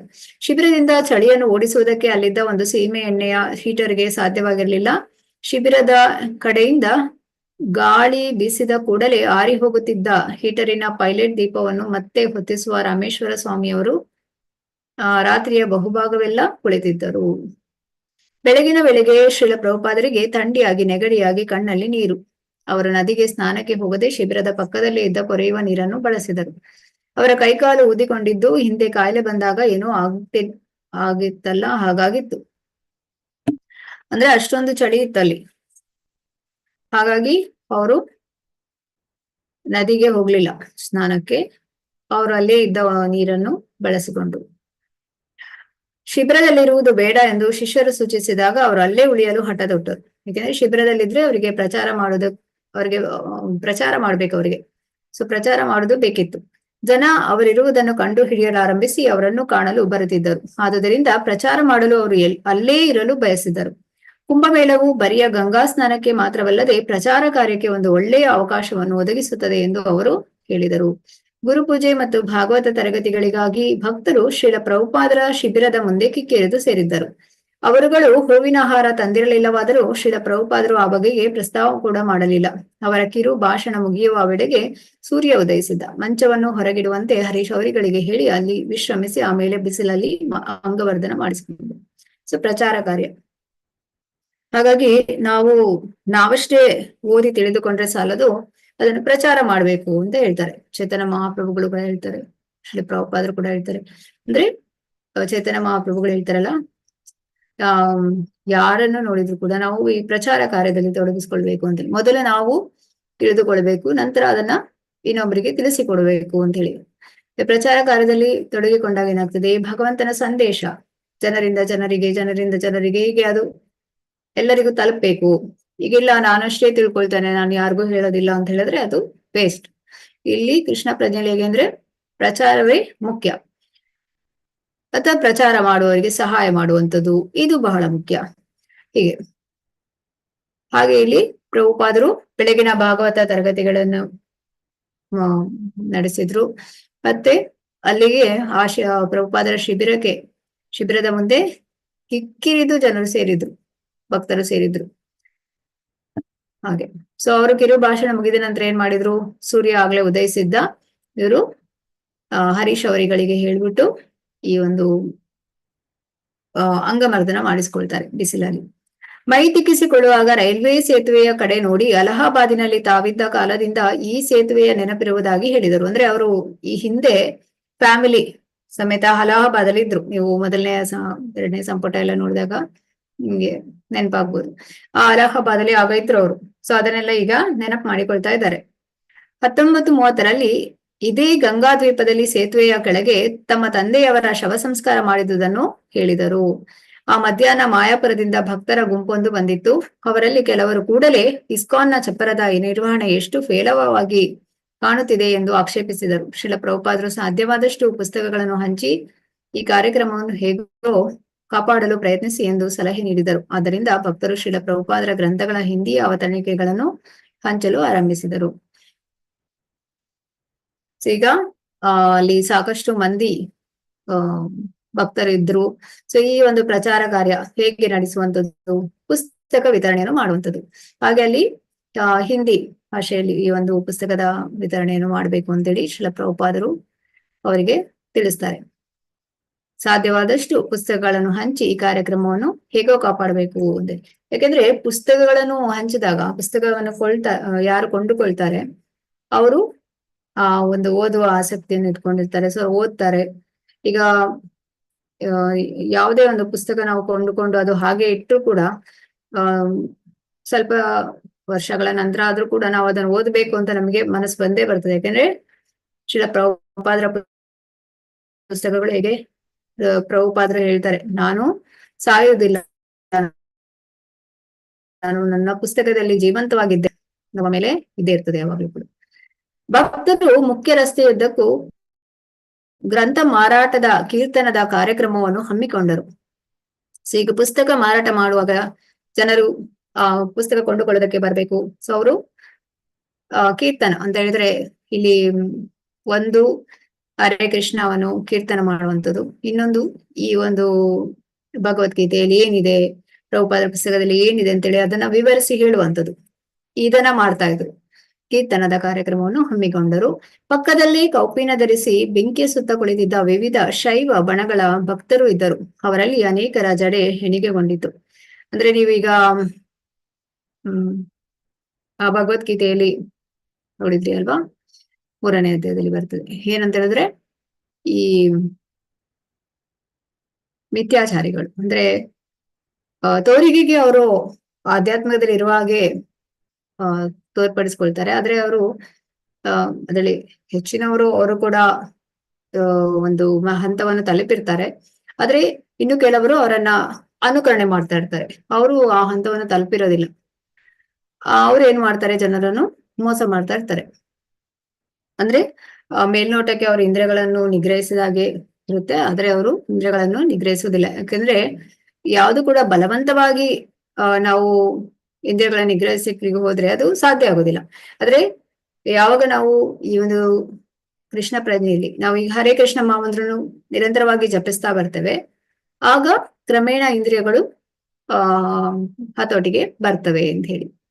ಹೀಗೆ ಅಂದ್ರೆ ಈಗ ನಾವು ಉದಾಹರಣೆಗೆ ನಮ್ಗೆ ಈಗ 4-5 ವರ್ಷಗಳ ಹಿಂದೆ ನಾವು ಈ ಒಂದು ಇಸ್ಕಾನ್ಗೆ ಬರುವ ಮುಂಚೆ ಹೇಗೆ ನಾವು ಹೇಗೆ ಸಂತೋಷವಾಗಿರ್ಬೇಕು ಅಂತ ತಿಳಿತಾ ಇದ್ವಿ. ಈಗ ಉದಾಹರಣೆಗೆ ಈಗ ನಾವು ತುಂಬಾ ಕೊಂಡುಕೊಳ್ಳುವುದು ಈ ರಜಗುಣದ ಒಂದು ಸ್ವಭಾವ ಆಗಿರ್ತದಲ್ಲ, ಮನೆಗೆ ಅಗತ್ಯಕ್ಕಿಂತ ಹೆಚ್ಚಾಗಿ ನಾವು ಖರೀದಿ ಮಾಡುವಂಥದ್ದು, ಇವೆಲ್ಲವೂ ಕೂಡ ಏನಾಗ್ತದೆ, ನಮ್ಗೆ ಆ ಒಂದು ಏನ್ ಹೇಳ್ತಾರೆ ಕಂಟ್ರೋಲ್ ಇರೋದಿಲ್ಲ, ಇಂದ್ರಿಯ ನಿಗ್ರಹ ಇರೋದಿಲ್ಲ. ಆದ್ರೆ ಯಾವಾಗ ನಾವು ಕೃಷ್ಣ ಪ್ರಜ್ಞೆಗೆ ಬರ್ತೇವೆ ಆವಾಗ ನಮ್ಗೆ ಏನ್ ತಿಳಿತದೆ, ನಮ್ಗೆ ಎಷ್ಟು ಬೇಕೋ ಅಷ್ಟೇ ನಾವು ತೆಗೆದುಕೊಳ್ಬೇಕು, ಮತ್ತೆ ನಾವು ಹೆಚ್ಚಾಗಿ ನಮ್ಮ ಸಮಯವನ್ನು ಭಗವಂತನ ಬಗ್ಗೆ ತಿಳಿದುಕೊಳ್ಳುವುದಕ್ಕೆ ಸಮಯವನ್ನು ಉಪಯೋಗಿಸ್ಬೇಕು, ಇದೆಲ್ಲ ತಿಳಿಯುತ್ತೆ. ಹಾಗಾಗಿ ಇದನ್ನು ಕ್ರಮೇಣ ಆಗ್ಬೇಕಿದು. ಏನ್ ಹೇಳ್ತಾರೆ ನಿಧಾನಗತಿಯಲ್ಲಿ ಆಗ್ಬೇಕೇ ಹೊರದು ಒಂದೇ ಸಲಕ್ಕೆ ನಾವು ಯಾವ್ದನ್ನು ಕೂಡ ಕಂಟ್ರೋಲ್ಗೆ ತರ್ಲಿಕ್ಕಾಗಲ್ಲ. ಉದಾಹರಣೆಗೆ ಕಾಫಿ ಟೀನೇ ತಗೊಳ್ಳಿ, ಕಾಫಿ ಟೀ ಎಲ್ಲ ಕುಡಿಯೋರಿಗೆ ಅದೇ ಸಲಕ್ಕೆ ನಾನು ಕಾಫಿ ಟೀ ಬಿಡ್ತೇನೆ ಅಂತ ಹೇಳಿದ್ರೆ ಆಗೋದಿಲ್ಲ. ಅವ್ರು ಕ್ರಮೇಣ ಈಗ ದಿನಕ್ಕೆ 2 ಸಲ ಕುಡಿಯೋರು ದಿನಕ್ಕೆ 1 ಸಲ ಕುಡಿತಾರೆ, ಮತ್ತೆ ವಾರಕ್ಕೆ 1 ಸಲ ಕುಡಿತಾರೆ, ಮತ್ತೆ ಕ್ರಮೇಣ ಬಿಡ್ಲಿಕ್ಕೆ ಆಗ್ತದೆ. ಅದೇ ರೀತಿ ಹಾಗೆ ಇಲ್ಲಿ ಎರಡು ಪಂಗಡದ ರೀತಿ. ಯಾರು ಒಂದು ಮೈಗೆಲ್ಲ ವಿಭೂತಿ ಧರಿಸಿದ್ದರೂ ಚಿಲುಮೆಯ ಪೈಪುಗಳಲ್ಲಿ ಭಂಗಿ ಸೇದಿ ಜೋರಾಗಿ ಹೊಗೆ ಬಿಡುತ್ತಿದ್ರು. ಹತ್ತಿರದಲ್ಲಿ ರಸ್ತೆಯ ಇನ್ನೊಂದು ಬದಿಯಲ್ಲಿ ರಾಮಾನುಜ ಸಂಪ್ರದಾಯದ ವೈಷ್ಣವರ ಶಿಬಿರಗಳಿದ್ದವು. ಅವರು ಕೂಡ ತ್ಯಾಗಿಗಳೇ. ಅವರ ವೇಷಭೂಷಣಗಳು ಶೈವರಂತೆಯೇ, ಆದರೆ ಅವರು ಹೆಚ್ಚು ಸ್ನೇಹಶೀಲರಾಗಿದ್ದರು. ಭಕ್ತರನ್ನು ನೋಡಿ ಅವರು ಸಂತೋಷದಿಂದ ಹರೇ ಕೃಷ್ಣ ಹರೇ ರಾಮ ಎಂದು ಘೋಷಿಸುತ್ತಿದ್ದರು. ಈ ಕುಂಭಮೇಳದಲ್ಲಿ ನೀವು ಕೇಳಿರ್ಬೋದು, ಅಘೋರಿ ಬಾಬಾಗಳೆಲ್ಲ ಇರ್ತಾರೆ. ಸೊ ಅವರು ಕೂಡ ಏನ್ ಹೇಳ್ತಾರೆ, ಅವರಲ್ಲಿ ಕೂಡ ತುಂಬಾ ಒಂದು ಶಕ್ತಿ ಇರ್ತದಂತೆ, ಅಂದ್ರೆ ಶಾಪ ಕೊಡುವಷ್ಟು ಅವರಲ್ಲಿ ಶಕ್ತಿ ಇದೆ. ಆದ್ರೆ ಎಲ್ಲರೂ ಕೂಡ ಅದರಲ್ಲಿ ಅಷ್ಟೊಂದು ಸಿದ್ಧಿ ಮಾಡಿದವರು ಅಂತ ಹೇಳಿಕ್ ಆಗೋದಿಲ್ಲ. ಕೆಲವರು ಈಗಷ್ಟೇ ಅವರನ್ನ ಅನುಕರಣೆ ಮಾಡುವವರು ಕೂಡ ಇರ್ತಾರೆ. ಆದ್ರೆ ಇಲ್ಲಿ ಇನ್ನೊಂದು ಕಡೆಯಲ್ಲಿ ವೈಷ್ಣವರ ಒಂದು ಶಿಬಿರಗಳಿದ್ದು ರಾಮಾನುಜ ಸಂಪ್ರದಾಯ. ಈಗ ನಿಮ್ಗೆ ಗೊತ್ತಿದೆಲ್ಲ 4 ಸಂಪ್ರದಾಯಗಳಿವೆ. ಯಾವ್ದೆಲ್ಲ? ಹರೇ ಕೃಷ್ಣ.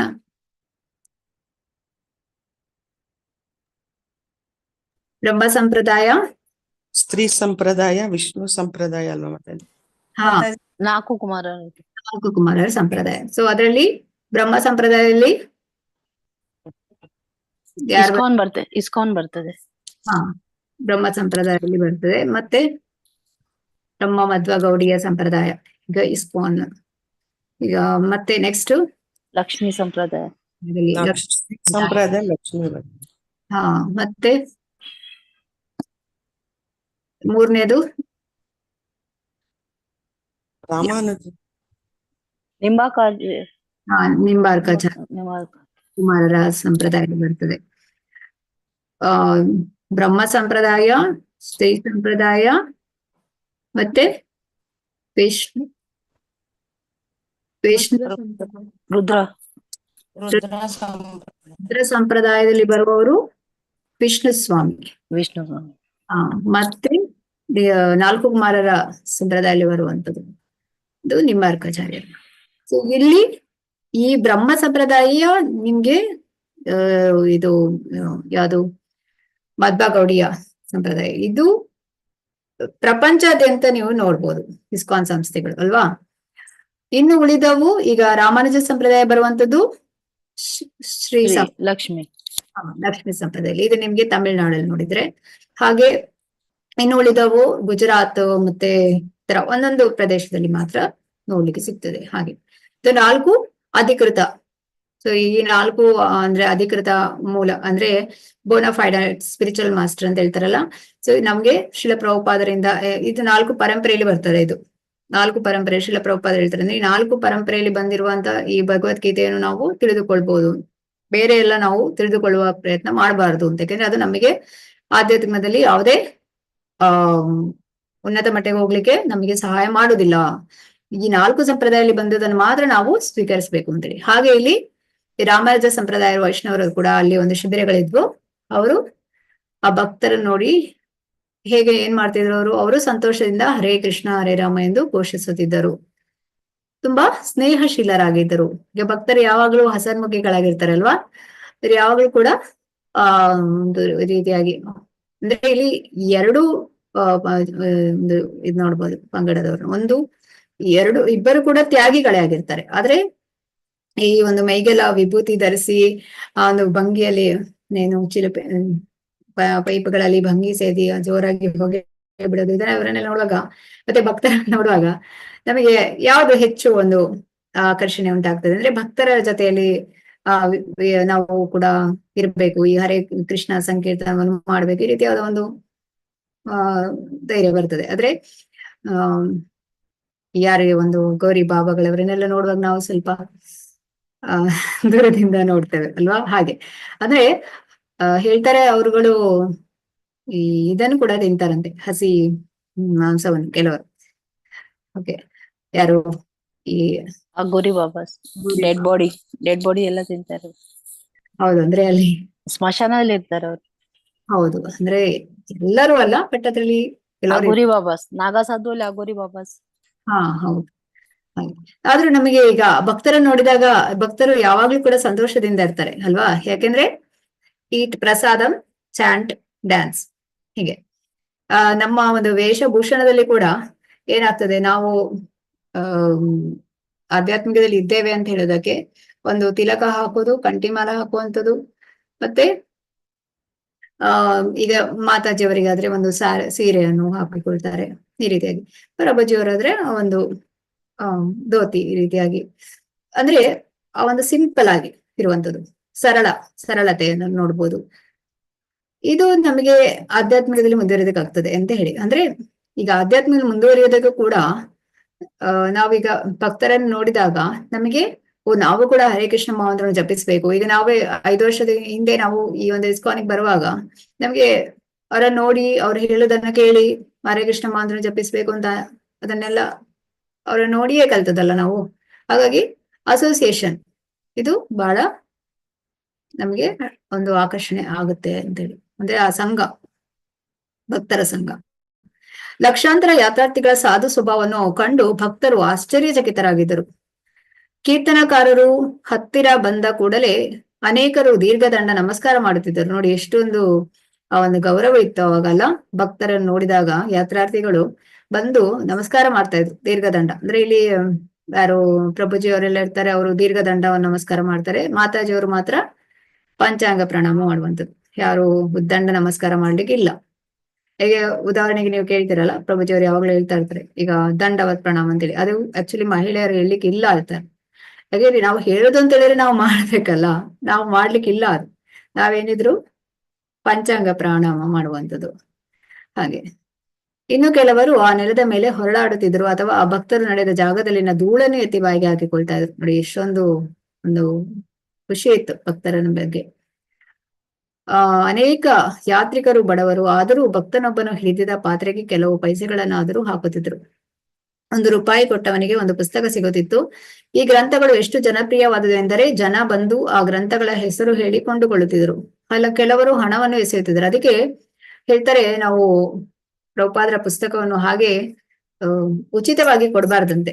ನಾವೇನಿದ್ರು ಕೂಡ ಹಣ ತಗೊಂಡೇ ಅವರಿಗೆ ಪುಸ್ತಕ ವಿತರಣೆಯನ್ನು ಮಾಡ್ಬೇಕು ಹೇಳ್ತಾರೆ. ಯಾಕೆಂದ್ರೆ ಯಾವ್ದು ಕೂಡ ಪುಸ್ತಕವನ್ನು ನಾವು ಉಚಿತವಾಗಿ ಕೊಡ್ಲಿಕ್ಕಿಲ್ಲ ಅಂತ ಹೇಳ್ತಾರೆ.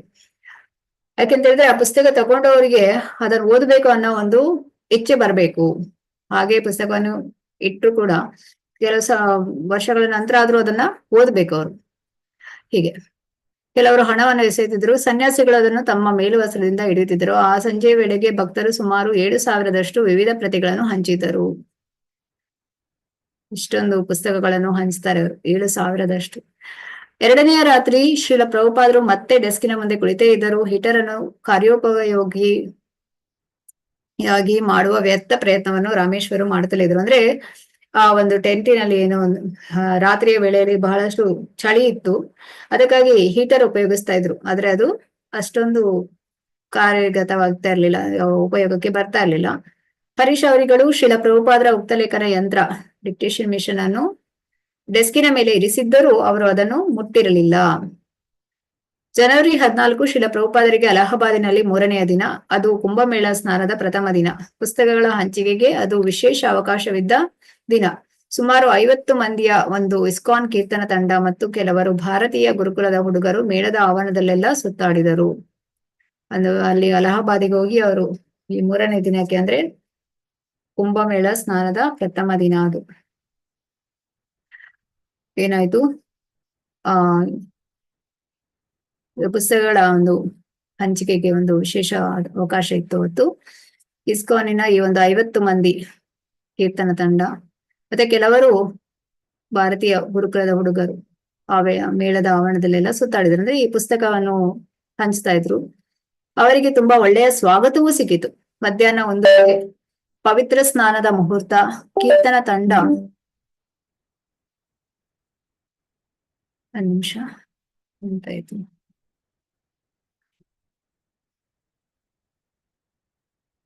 ಸ್ಟ್ರಕ್ ಆಗಿದೆ.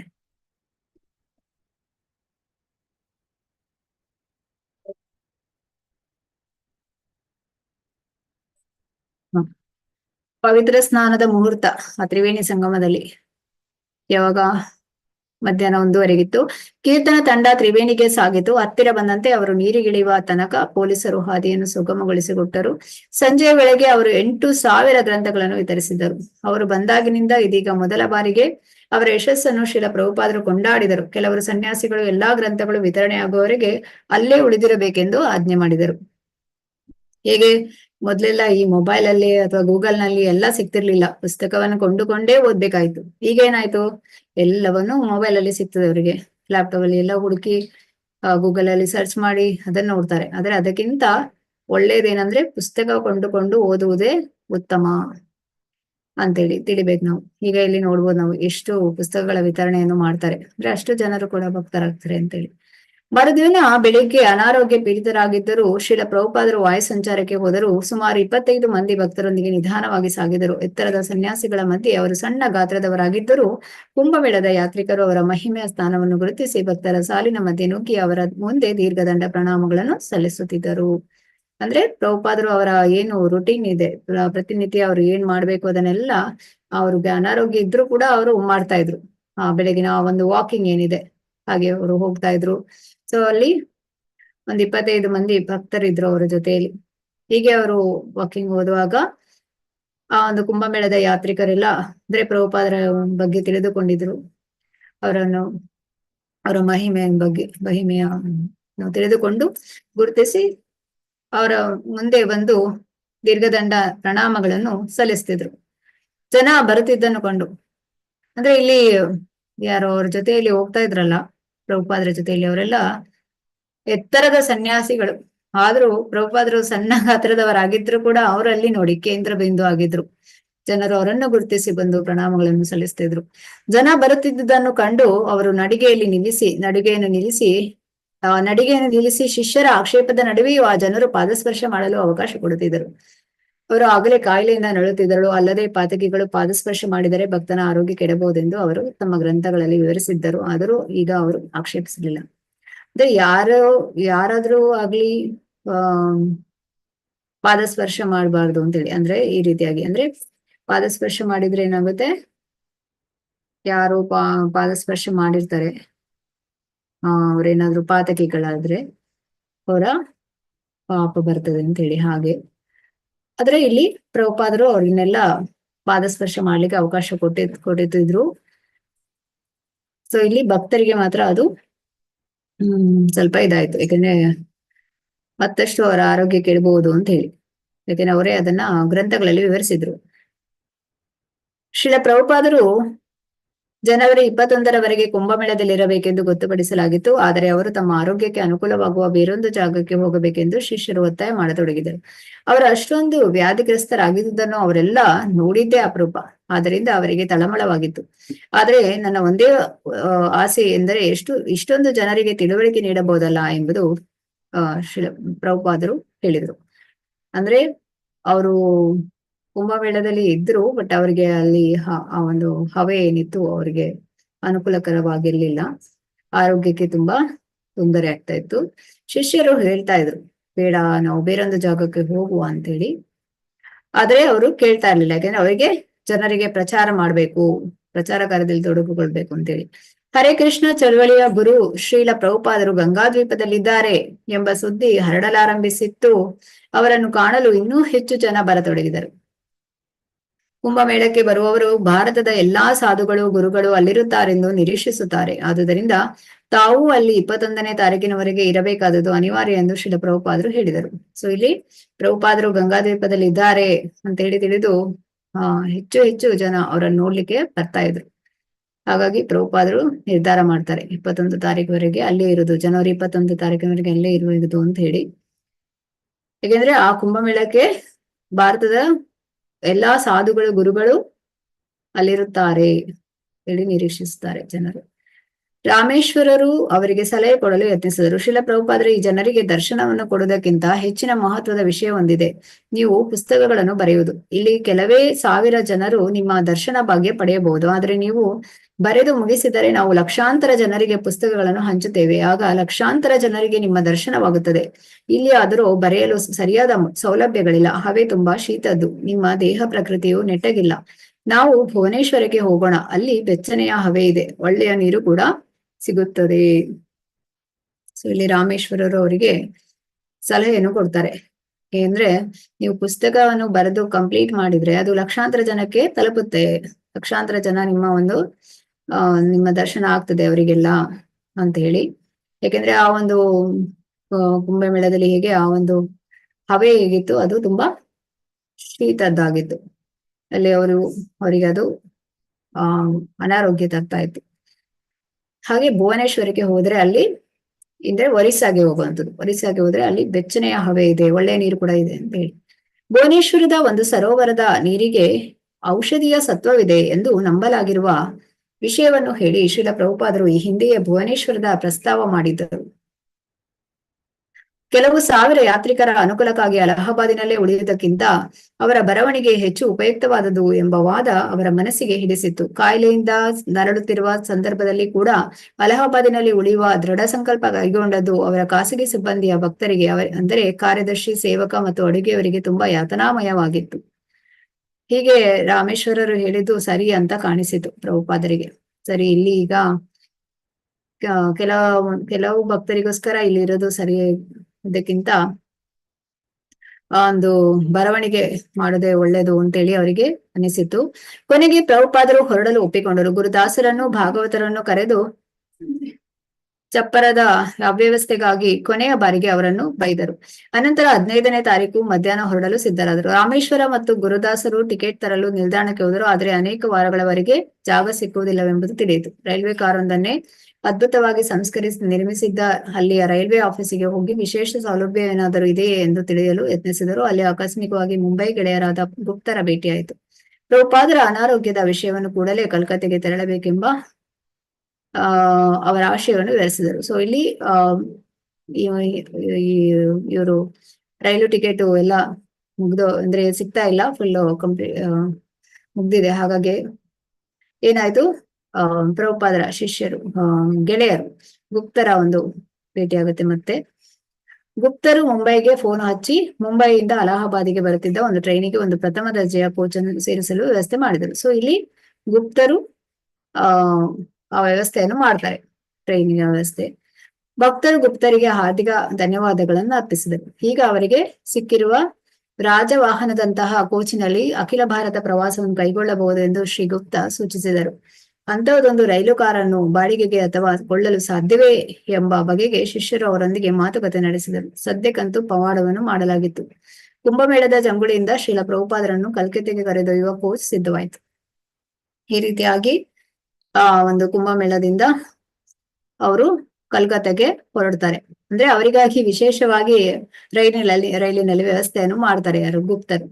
ತುಂಬಾ ಶ್ರಮದಾಯಕ ಕಾರು ಪ್ರಯಾಣದ ಅನಂತರ ತ್ರಿವೇಣಿಯ ಜನಜಂಗುಳಿಯನ್ನು ಹಾದು ಪ್ರಭುಪಾದರು ಮತ್ತು ಅವರ ತಂಡ ಕೊನೆಗೆ ರೈಲು ನಿಲ್ದಾಣಕ್ಕೆ ಬಂದರು. ಸರಕಾರದ ಅಧಿಕಾರಿಗಳು ಮತ್ತು ಅವರ ಸಿಬ್ಬಂದಿಯವರು ಶ್ರೀಲ ಪ್ರಭುಪಾದರನ್ನು ಅವರ ಜನರನ್ನು ಲಗೇಜುಗಳೊಂದಿಗೆ ರೈಲು ಹತ್ತಿಸಲು ಸಹಕರಿಸಿ ಹಿತವಾಗಿ ನೋಡಿಕೊಂಡರು.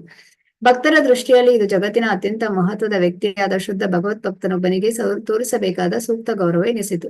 ಆದರೆ ಅಂತಹ ಆದರ ಬಹಳ ಅಪರೂಪದಾಗಿತ್ತು. ಶ್ರೀಲ ಪ್ರಭುಪಾದರಿಗೆ ತುಂಬಾ ಸಂತೋಷವಾಗಿತ್ತು, ತಂದೆ ಮಗನನ್ನು ನೋಡಿಕೊಳ್ಳುವ ಹಾಗೆ.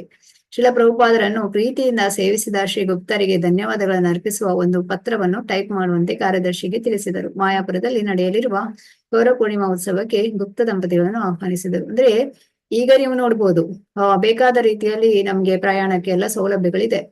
ಬಸ್ ಇದೆ, ಅಥವಾ ಕಾರಲ್ಲೇ ಹೋಗ್ಬೋದು ಎಷ್ಟು ದೂರ ಬೇಕಾದ್ರೂ, ಏರೋಪ್ಲೇನ್ ಅಲ್ಲಿ ಒಂದು ಫ್ಲೈಟ್ ಅಲ್ಲಿ ಕೂಡ ಹೋಗ್ಬೋದು, ಈ ರೀತಿಯಾಗಿ. ಆದ್ರೆ ಆ ಸಮಯದಲ್ಲಿ ಅಷ್ಟು ವ್ಯವಸ್ಥೆ ಇರಲಿಲ್ಲ, ಹೇಗೆ ಒಂದು 1970s ಅಲ್ಲಿ ಎಲ್ಲ ಅಲ್ವಾ.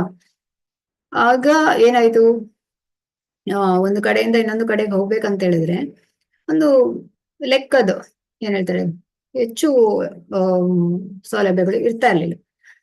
ಆ ಸಮಯದಲ್ಲಿ ಅವರಿಗೆ ಈ ರೀತಿಯಾದ ಒಂದು ಸಹಾಯವನ್ನು ಮಾಡ್ತಾರೆ ಯಾರು, ಗುಪ್ತರು.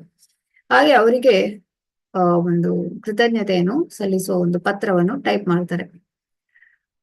ಗೌರ ಪೂರ್ಣಿಮಾ, ಮಾಯಾಪುರದಲ್ಲಿ ನಡೆಯಲಿರುವ ಗೌರ ಪೂರ್ಣಿಮಾ ಉತ್ಸವಕ್ಕೆ ಬರ್ಬೇಕು ನೀವಿಬ್ಬರು ಅಂತ ಹೇಳಿ ಒಂದು ಕೃತಜ್ಞತೆಯನ್ನು ಸಲ್ಲಿಸ್ತಾರೆ. ಓಕೆ. ಭಕ್ತರ ದೃಷ್ಟಿಯಲ್ಲಿ ಇದು ಜಗತ್ತಿನ ಅತ್ಯಂತ ಮಹತ್ವದ ವ್ಯಕ್ತಿಯಾದ ಶುದ್ಧ ಭಗವದ್ಭಕ್ತನಿಗೆ ತೋರಿಸಬೇಕಾದ ಸೂಕ್ತ ಗೌರವ ಎನಿಸಿತು. ಆದರೆ ಅಂತಹ ಆದರ ಬಹಳ ಅಪರೂಪದಾಗಿತ್ತು.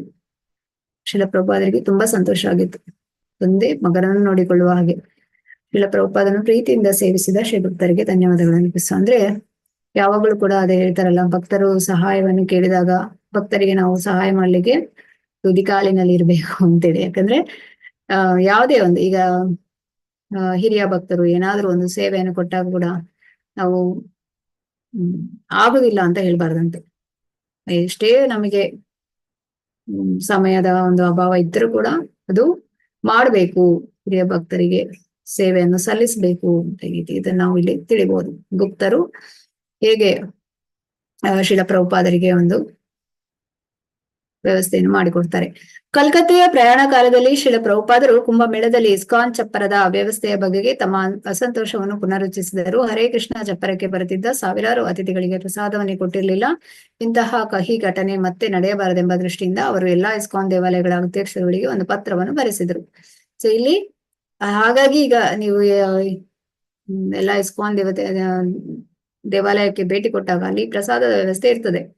ಯಾಕಂದ್ರೆ ಅದು ಶ್ರೀಲ ಪ್ರಭುಪಾದರು ಹೇಳ್ತಾರೆ, ಅವರಿಗೊಂದು ಈ ಒಂದು ಕುಂಭಮೇಳದಲ್ಲಿ ಅಲ್ಲಿ ಒಂದು ಇಸ್ಕಾನ್ ಶಿಬಿರದ ಒಂದು ವ್ಯವಸ್ಥಾಪಕರು ಸರಿಯಾದ ಒಂದು ಪ್ರಸಾದ ವ್ಯವಸ್ಥೆ ಮಾಡಿರ್ಲಿಲ್ಲ. ಸೊ ಈ ರೀತಿಯಾಗಿ ಮರುಕಳಿಸಬಾರ್ದು ಅಂತ ಹೇಳಿ ಅವರು ಒಂದು ಪತ್ರವನ್ನು ಬರೀತಾರೆ ಎಲ್ಲಾ ದೇವಾಲಯಗಳಿಗೆ. ಏನಂತ ಹೇಳಿ, ನನ್ನ ಆಶೀರ್ವಾದಗಳನ್ನು ದಯವಿಟ್ಟು ಸ್ವೀಕರಿಸಿ ಪ್ರತಿಯೊಂದು ದೇವಾಲಯದಲ್ಲೂ ವಿತರಿಸಲು ಸಾಕಷ್ಟು ಪ್ರಸಾದದ ದಾಸ್ತಾನನ್ನು ಸಿದ್ಧಪಡಿಸುವ ವ್ಯವಸ್ಥೆ ಆಗಲೇಬೇಕು. 2 ಅಥವಾ 3 ಪ್ರಥಮ ದರ್ಜೆಯ ಅಡುಗೆಯವರನ್ನು ಇಟ್ಟುಕೊಂಡು ಸದಾ ಅವರು ಕಾರ್ಯನಿರತರಾಗಿರುವಂತೆ ನೋಡಿಕೊಳ್ಳಿ. ಅತಿಥಿ ಯಾವಾಗ ಬಂದರೂ ಅವರಿಗೆ ಪ್ರಸಾದ ಸಿಕ್ಕಲೇಬೇಕು. ಈ ವ್ಯವಸ್ಥೆಯನ್ನು ಅತ್ಯಗತ್ಯವಾಗಿ ಮಾಡಿ. ಅಡುಗೆಯವರು ಒಂದು ಸಲಕ್ಕೆ 10-20 ಜನಕ್ಕೆ ಬಡಿಸುವಷ್ಟು ಪೂರಿ ಸಬ್ಜಿಗಳನ್ನು ಮಾಡಿ ಅದರೊಂದಿಗೆ ಹಲ್ವಾ ಮತ್ತು ಪಕೋಡಗಳನ್ನು ತಯಾರಿಸಿ ಅತಿಥಿಗಳಿಗೆ ಕೂಡಲೇ ಬಡಿಸಬೇಕು. ಸಭ್ಯರು ಬಂದಾಗ ಅವರಿಗೆ ಪ್ರಸಾದ ವಿನಿಯೋಗವಾಗಲೇಬೇಕು. 20 ಜನರಿಗೆ ಹಂಚಿದ ಕೂಡಲೇ ಅಡುಗೆಯವರು ಮತ್ತೆ 20 ಜನಕ್ಕಾಗುವಷ್ಟು ಪ್ರಸಾದವನ್ನು ಸಿದ್ಧಪಡಿಸಿ ಇಟ್ಟಿರತಕ್ಕದ್ದು. ದಿನದ ಕೊನೆಯಲ್ಲಿ ಯಾರು ಬರದಿದ್ದರೆ ತಮ್ಮ ಜನ ಅದನ್ನು ಸ್ವೀಕರಿಸುತ್ತಾರೆ. ಹೀಗಾಗಿ ಯಾವುದೂ ವ್ಯರ್ಥವಾಗುವುದಿಲ್ಲ. ಮುಗಿದು ಹೋಗಿದೆ ಎಂದಾಗಲಿ ಇನ್ನೂ ತಯಾರಾಗಿಲ್ಲ ಎಂದಾಗಲಿ ಸಬೂಬು ಹೇಳಬಾರದು. ಈ ಕ್ರಮವನ್ನು ಕಟ್ಟುನಿಟ್ಟಾಗಿ ಜಾರಿಗೆ ತರತಕ್ಕದ್ದು. ಅಂದ್ರೆ ಒಂದು ಯಾವಾಗ ಬಂದ್ರೂ ಕೂಡ ದೇವಸ್ಥಾನದಲ್ಲಿ ಪ್ರಸಾದವು ಸಿಗ್ಬೇಕು ಅಂತ ಹೇಳಿ ಪ್ರಭುಪಾದರ ಇಚ್ಛೆ ಆಯ್ತು. ಅಂದ್ರೆ ಯಾವಾಗಲೂ ಒಂದು ಅಡುಗೆಯರು ರೆಡಿ ಇರ್ಬೇಕು. ಎಷ್ಟು ಜನ ಬಂದ್ರು ಕೂಡ ಆ ಒಂದು ಅಡುಗೆಯನ್ನು ತಯಾರಿಸಿ ಹಂಚ್ಬೇಕು ಪ್ರಸಾದ ರೂಪದಲ್ಲಿ. ದೇವಾಲಯವನ್ನು ನಿರ್ವಹಿಸುವವರು ಶ್ರೀಮತಿ ರಾಧಾರಾಣಿ ಲಕ್ಷ್ಮೀಜಿ. ಆದ್ದರಿಂದ ಕೊರತೆಯಲ್ಲಿ ಬಂತು ಯಾರಾದರೂ ಬಂದರೆ ಅವರು ಪ್ರಸಾದ ಸ್ವೀಕರಿಸಬೇಕು, ಹರೇ ಕೃಷ್ಣ ಕೀರ್ತನೆ ಮಾಡಬೇಕು, ಸಂತೋಷವಾಗಿರ್ಬೇಕು. ಇದೇ ನಮ್ಮ ಸಿದ್ಧಾಂತ. ಅದೇ eat chant dance. So eat prasadam, ಇದು ಪ್ರಸಾದವನ್ನು ಸ್ವೀಕರಿಸುವಂಥದ್ದು, ಹರೇ ಕೃಷ್ಣ ಮಹಾಮಂತ್ರವನ್ನು ಜಪಿಸುವಂಥದ್ದು ಮತ್ತು ದೇವರ ಮುಂದೆ ಒಂದು ನೃತ್ಯವನ್ನು ಮಾಡುವಂಥದ್ದು. ಇದರಿಂದ ಭಕ್ತರು ಯಾವಾಗ್ಲೂ ಸಂತೋಷವಾಗಿರ್ತಾರೆ. ಇದೇ ನಮ್ಮ ಸಿದ್ಧಾಂತ. ಕೃಷ್ಣನೇ ಎಲ್ಲ ಕೊಡ್ತಾನೆ. ಯಾಕೆಂದ್ರೆ ಈ ದೇವಾಲಯವನ್ನು ನಿರ್ವಹಿಸುವರು ಯಾರು? ಶ್ರೀಮತಿ ರಾಧಾರಾಣಿ ಲಕ್ಷ್ಮೀಜಿ. ಹಾಗಾಗಿ ಎಲ್ಲಿ ಕೂಡ ಕೊರತೆ ಎಂಬುದು ಕಂಡು ಬರಬಾರ್ದು ಅಂತ ಹೇಳಿ. ಕೃಷ್ಣನೇ ಎಲ್ಲ ಕೊಡ್ತಾನೆ, ಕೃಷ್ಣ ಬಡವನಲ್ಲ. ಆದ್ರಿಂದ ನಾವೇಕೆ ಪ್ರಸಾದ ತಪ್ಪಿಸಬೇಕು? ಇಷ್ಟೇ ಖರ್ಚಾಗಲಿ ಇದನ್ನು ಮಾಡಲೇಬೇಕು, ಅದಕ್ಕೇನು ತೊಂದರೆ ಬರಲಾರದು. ಅದಕ್ಕೆ ಒಳ್ಳೆಯ ನಿರ್ವಹಣೆಯ ವ್ಯವಸ್ಥೆ ಅಗತ್ಯ ಅಷ್ಟೇ. ಸಂಜೆಯಾದ ನಂತರ ಉಳಿದರೆ ಅದನ್ನು ಮಾರಿ ಅಥವಾ ಹಾಗೆ ಕೊಟ್ಟು ಬಿಡಿ. ಕೃಷ್ಣನೇ ಎಲ್ಲವನ್ನು ಕೊಡುತ್ತಾನೆ, ಎಲ್ಲರನ್ನೂ ಅವನೇ ನಿರ್ವಹಿಸುತ್ತಿದ್ದಾನೆ ಎಂದು ನಂಬಿರುವರಾದರೆ ನೀವು ಏಕೆ ಕೃಪಣರಾಗಬೇಕು? ಹೀಗೆ ಮಾಡುವುದು ಎಂದರೆ ಕೃಷ್ಣನಲ್ಲಿ ನಂಬಿಕೆ ಕೊಳ್ಳುತ್ತಿದ್ದೀರಿ ಎಂದಂತಾಗುತ್ತದೆ. ಮತ್ತು ಎಲ್ಲಾ ನಾವೇ ಮಾಡುತ್ತಿದ್ದೇವೆ, ನಾವೇ ಒದಗಿಸುತ್ತಿದ್ದೇವೆ ಎಂಬರ್ಥ ಬರುತ್ತದೆ. ಕೃಷ್ಣ ಕೊಡುತ್ತಾನೆ ಎಂದು ನಮಗೆ ಅಚಲ ವಿಶ್ವಾಸವಿದೆ. ಇಡೀ ಜಗತ್ತೇ ಬರಲಿ, ಅವರಿಗೆ ಪ್ರಸಾದ ಹಂಚುತ್ತೇವೆ. ಆದುದರಿಂದ ದಯವಿಟ್ಟು ಈ ಕೆಲಸವನ್ನು ಸಮರ್ಪಕವಾಗಿ ಮಾಡಿ, ಈ ಕೂಡಲೇ ಆರಂಭಿಸಿ. ಅಂದ್ರೆ ಆ ಒಂದು ಅಚಲವಾದ ನಂಬಿಕೆ ಕೃಷ್ಣನಲ್ಲಿ ಇರ್ಬೇಕು. ಯಾವಾಗ್ಲೂ ಕೃಷ್ಣ ಕೊಡ್ತಾನೆ ಅಂತ ಹೇಳಿ ಇಲ್ಲಿ ಶ್ರೀಲ ಪ್ರಭುಪಾದರು ಹೇಳ್ತಾರೆ. ಹಾಗಾಗಿ ಯಥೇಚ್ಛವಾಗಿ ಪ್ರಸಾದ ಒಂದು ವಿತರಣೆ ಆಗ್ಬೇಕು ಅಂತೇಳಿ. ಯಾಕಂದ್ರೆ ಈ ಪ್ರಸಾದ ಈಗ ಹೇಳ್ತಾರಲ್ಲ, ನಾವೀಗ ಹೀಗೆ ಎಷ್ಟು ಜನರಿಗೆ ನಾವು ಸಹಾಯ ಮಾಡ್ಲಿಕ್ಕಾಗ್ತದೆ ಹಣ ಕೊಟ್ಟು ಭಿಕ್ಷುಕರಿಗೆಲ್ಲ ಅಂತೇಳಿ. ಯಾಕಂದ್ರೆ ಈ ಪ್ರಸಾದವನ್ನು ಹಂಚೋದ್ರಿಂದ ಏನಾಗ್ತದೆ, ಅವರಿಗೆ ಈ ಒಂದು ಭಗವಂತನ ಜೊತೆ ಆ ಒಂದು ಸಂಬಂಧ ಏನು ಬಿಟ್ಟೋಗಿದೆ ಅದನ್ನ ಮತ್ತೆ ಮರುಸ್ಥಾಪಿಸ್ಬೋದು ಪ್ರಸಾದ ಸೇವನೆಯಿಂದ. ಹೇಳ್ತಾರಲ್ಲ, ಸೇವೋನ್ಮುಖೇ ಹಿ ಜಿಹ್ವಾದ ಅಂತ ಹೇಳಿದ್ರೆ ಈ ನಾಲಿಗೆಯಿಂದವೇ ಸೇವೆಯು ಪ್ರಾರಂಭ ಆಗುವಂಥದ್ದು. ಅದು ಪ್ರಸಾದವನ್ನು ಸ್ವೀಕರಿಸುವಂಥದ್ದು ಮತ್ತೆ ಹರೇ ಕೃಷ್ಣ ಮಹಾಮಂತ್ರವನ್ನು ಜಪಿಸುವಂಥದ್ದು ನಾಲಿಗೆಯಿಂದ, ಹೀಗೆ ರೀತಿಯಾಗಿ. ವಾಂಛಾಕಲ್ಪತರುಭ್ಯಶ್ಚ ಕೃಪಾ ಸಿಂಧುಭ್ಯ ಏವ ಚ ಪತಿತಾನಾಂ ಪಾವನೇಭ್ಯೋ ವೈಷ್ಣವೇಭ್ಯೋ ನಮೋ ನಮಃ. ಅನಂತ ಕೋಟಿ ವೈಷ್ಣವಂದ ಕಿ ಜೈ. ನಾಮಾಚಾರ್ಯ ಹರಿದಾಸ್ ಠಾಕುರ್ ಕಿ ಜೈ. ಶ್ರೀಲ ಪ್ರಭುಪಾದ ಕಿ ಜೈ. ಹರೇ ಕೃಷ್ಣ ಕೃಷ್ಣ ಕೃಷ್ಣ ಹರೇ ಹರೇ, ಹರೇ ರಾಮ ರಾಮ ರಾಮ ಹರೇ ಹರೇ. ಹರೇ ಕೃಷ್ಣ. ಹರೇ ಕೃಷ್ಣ ಮಾತಾಜಿ. ಹರೇ ಕೃಷ್ಣ ಮಾತಾಜಿ. ಧನ್ಯವಾದಗಳು ಮಾತಾಜಿ. ಧನ್ಯವಾದಗಳು ಮಾತಾಜಿ.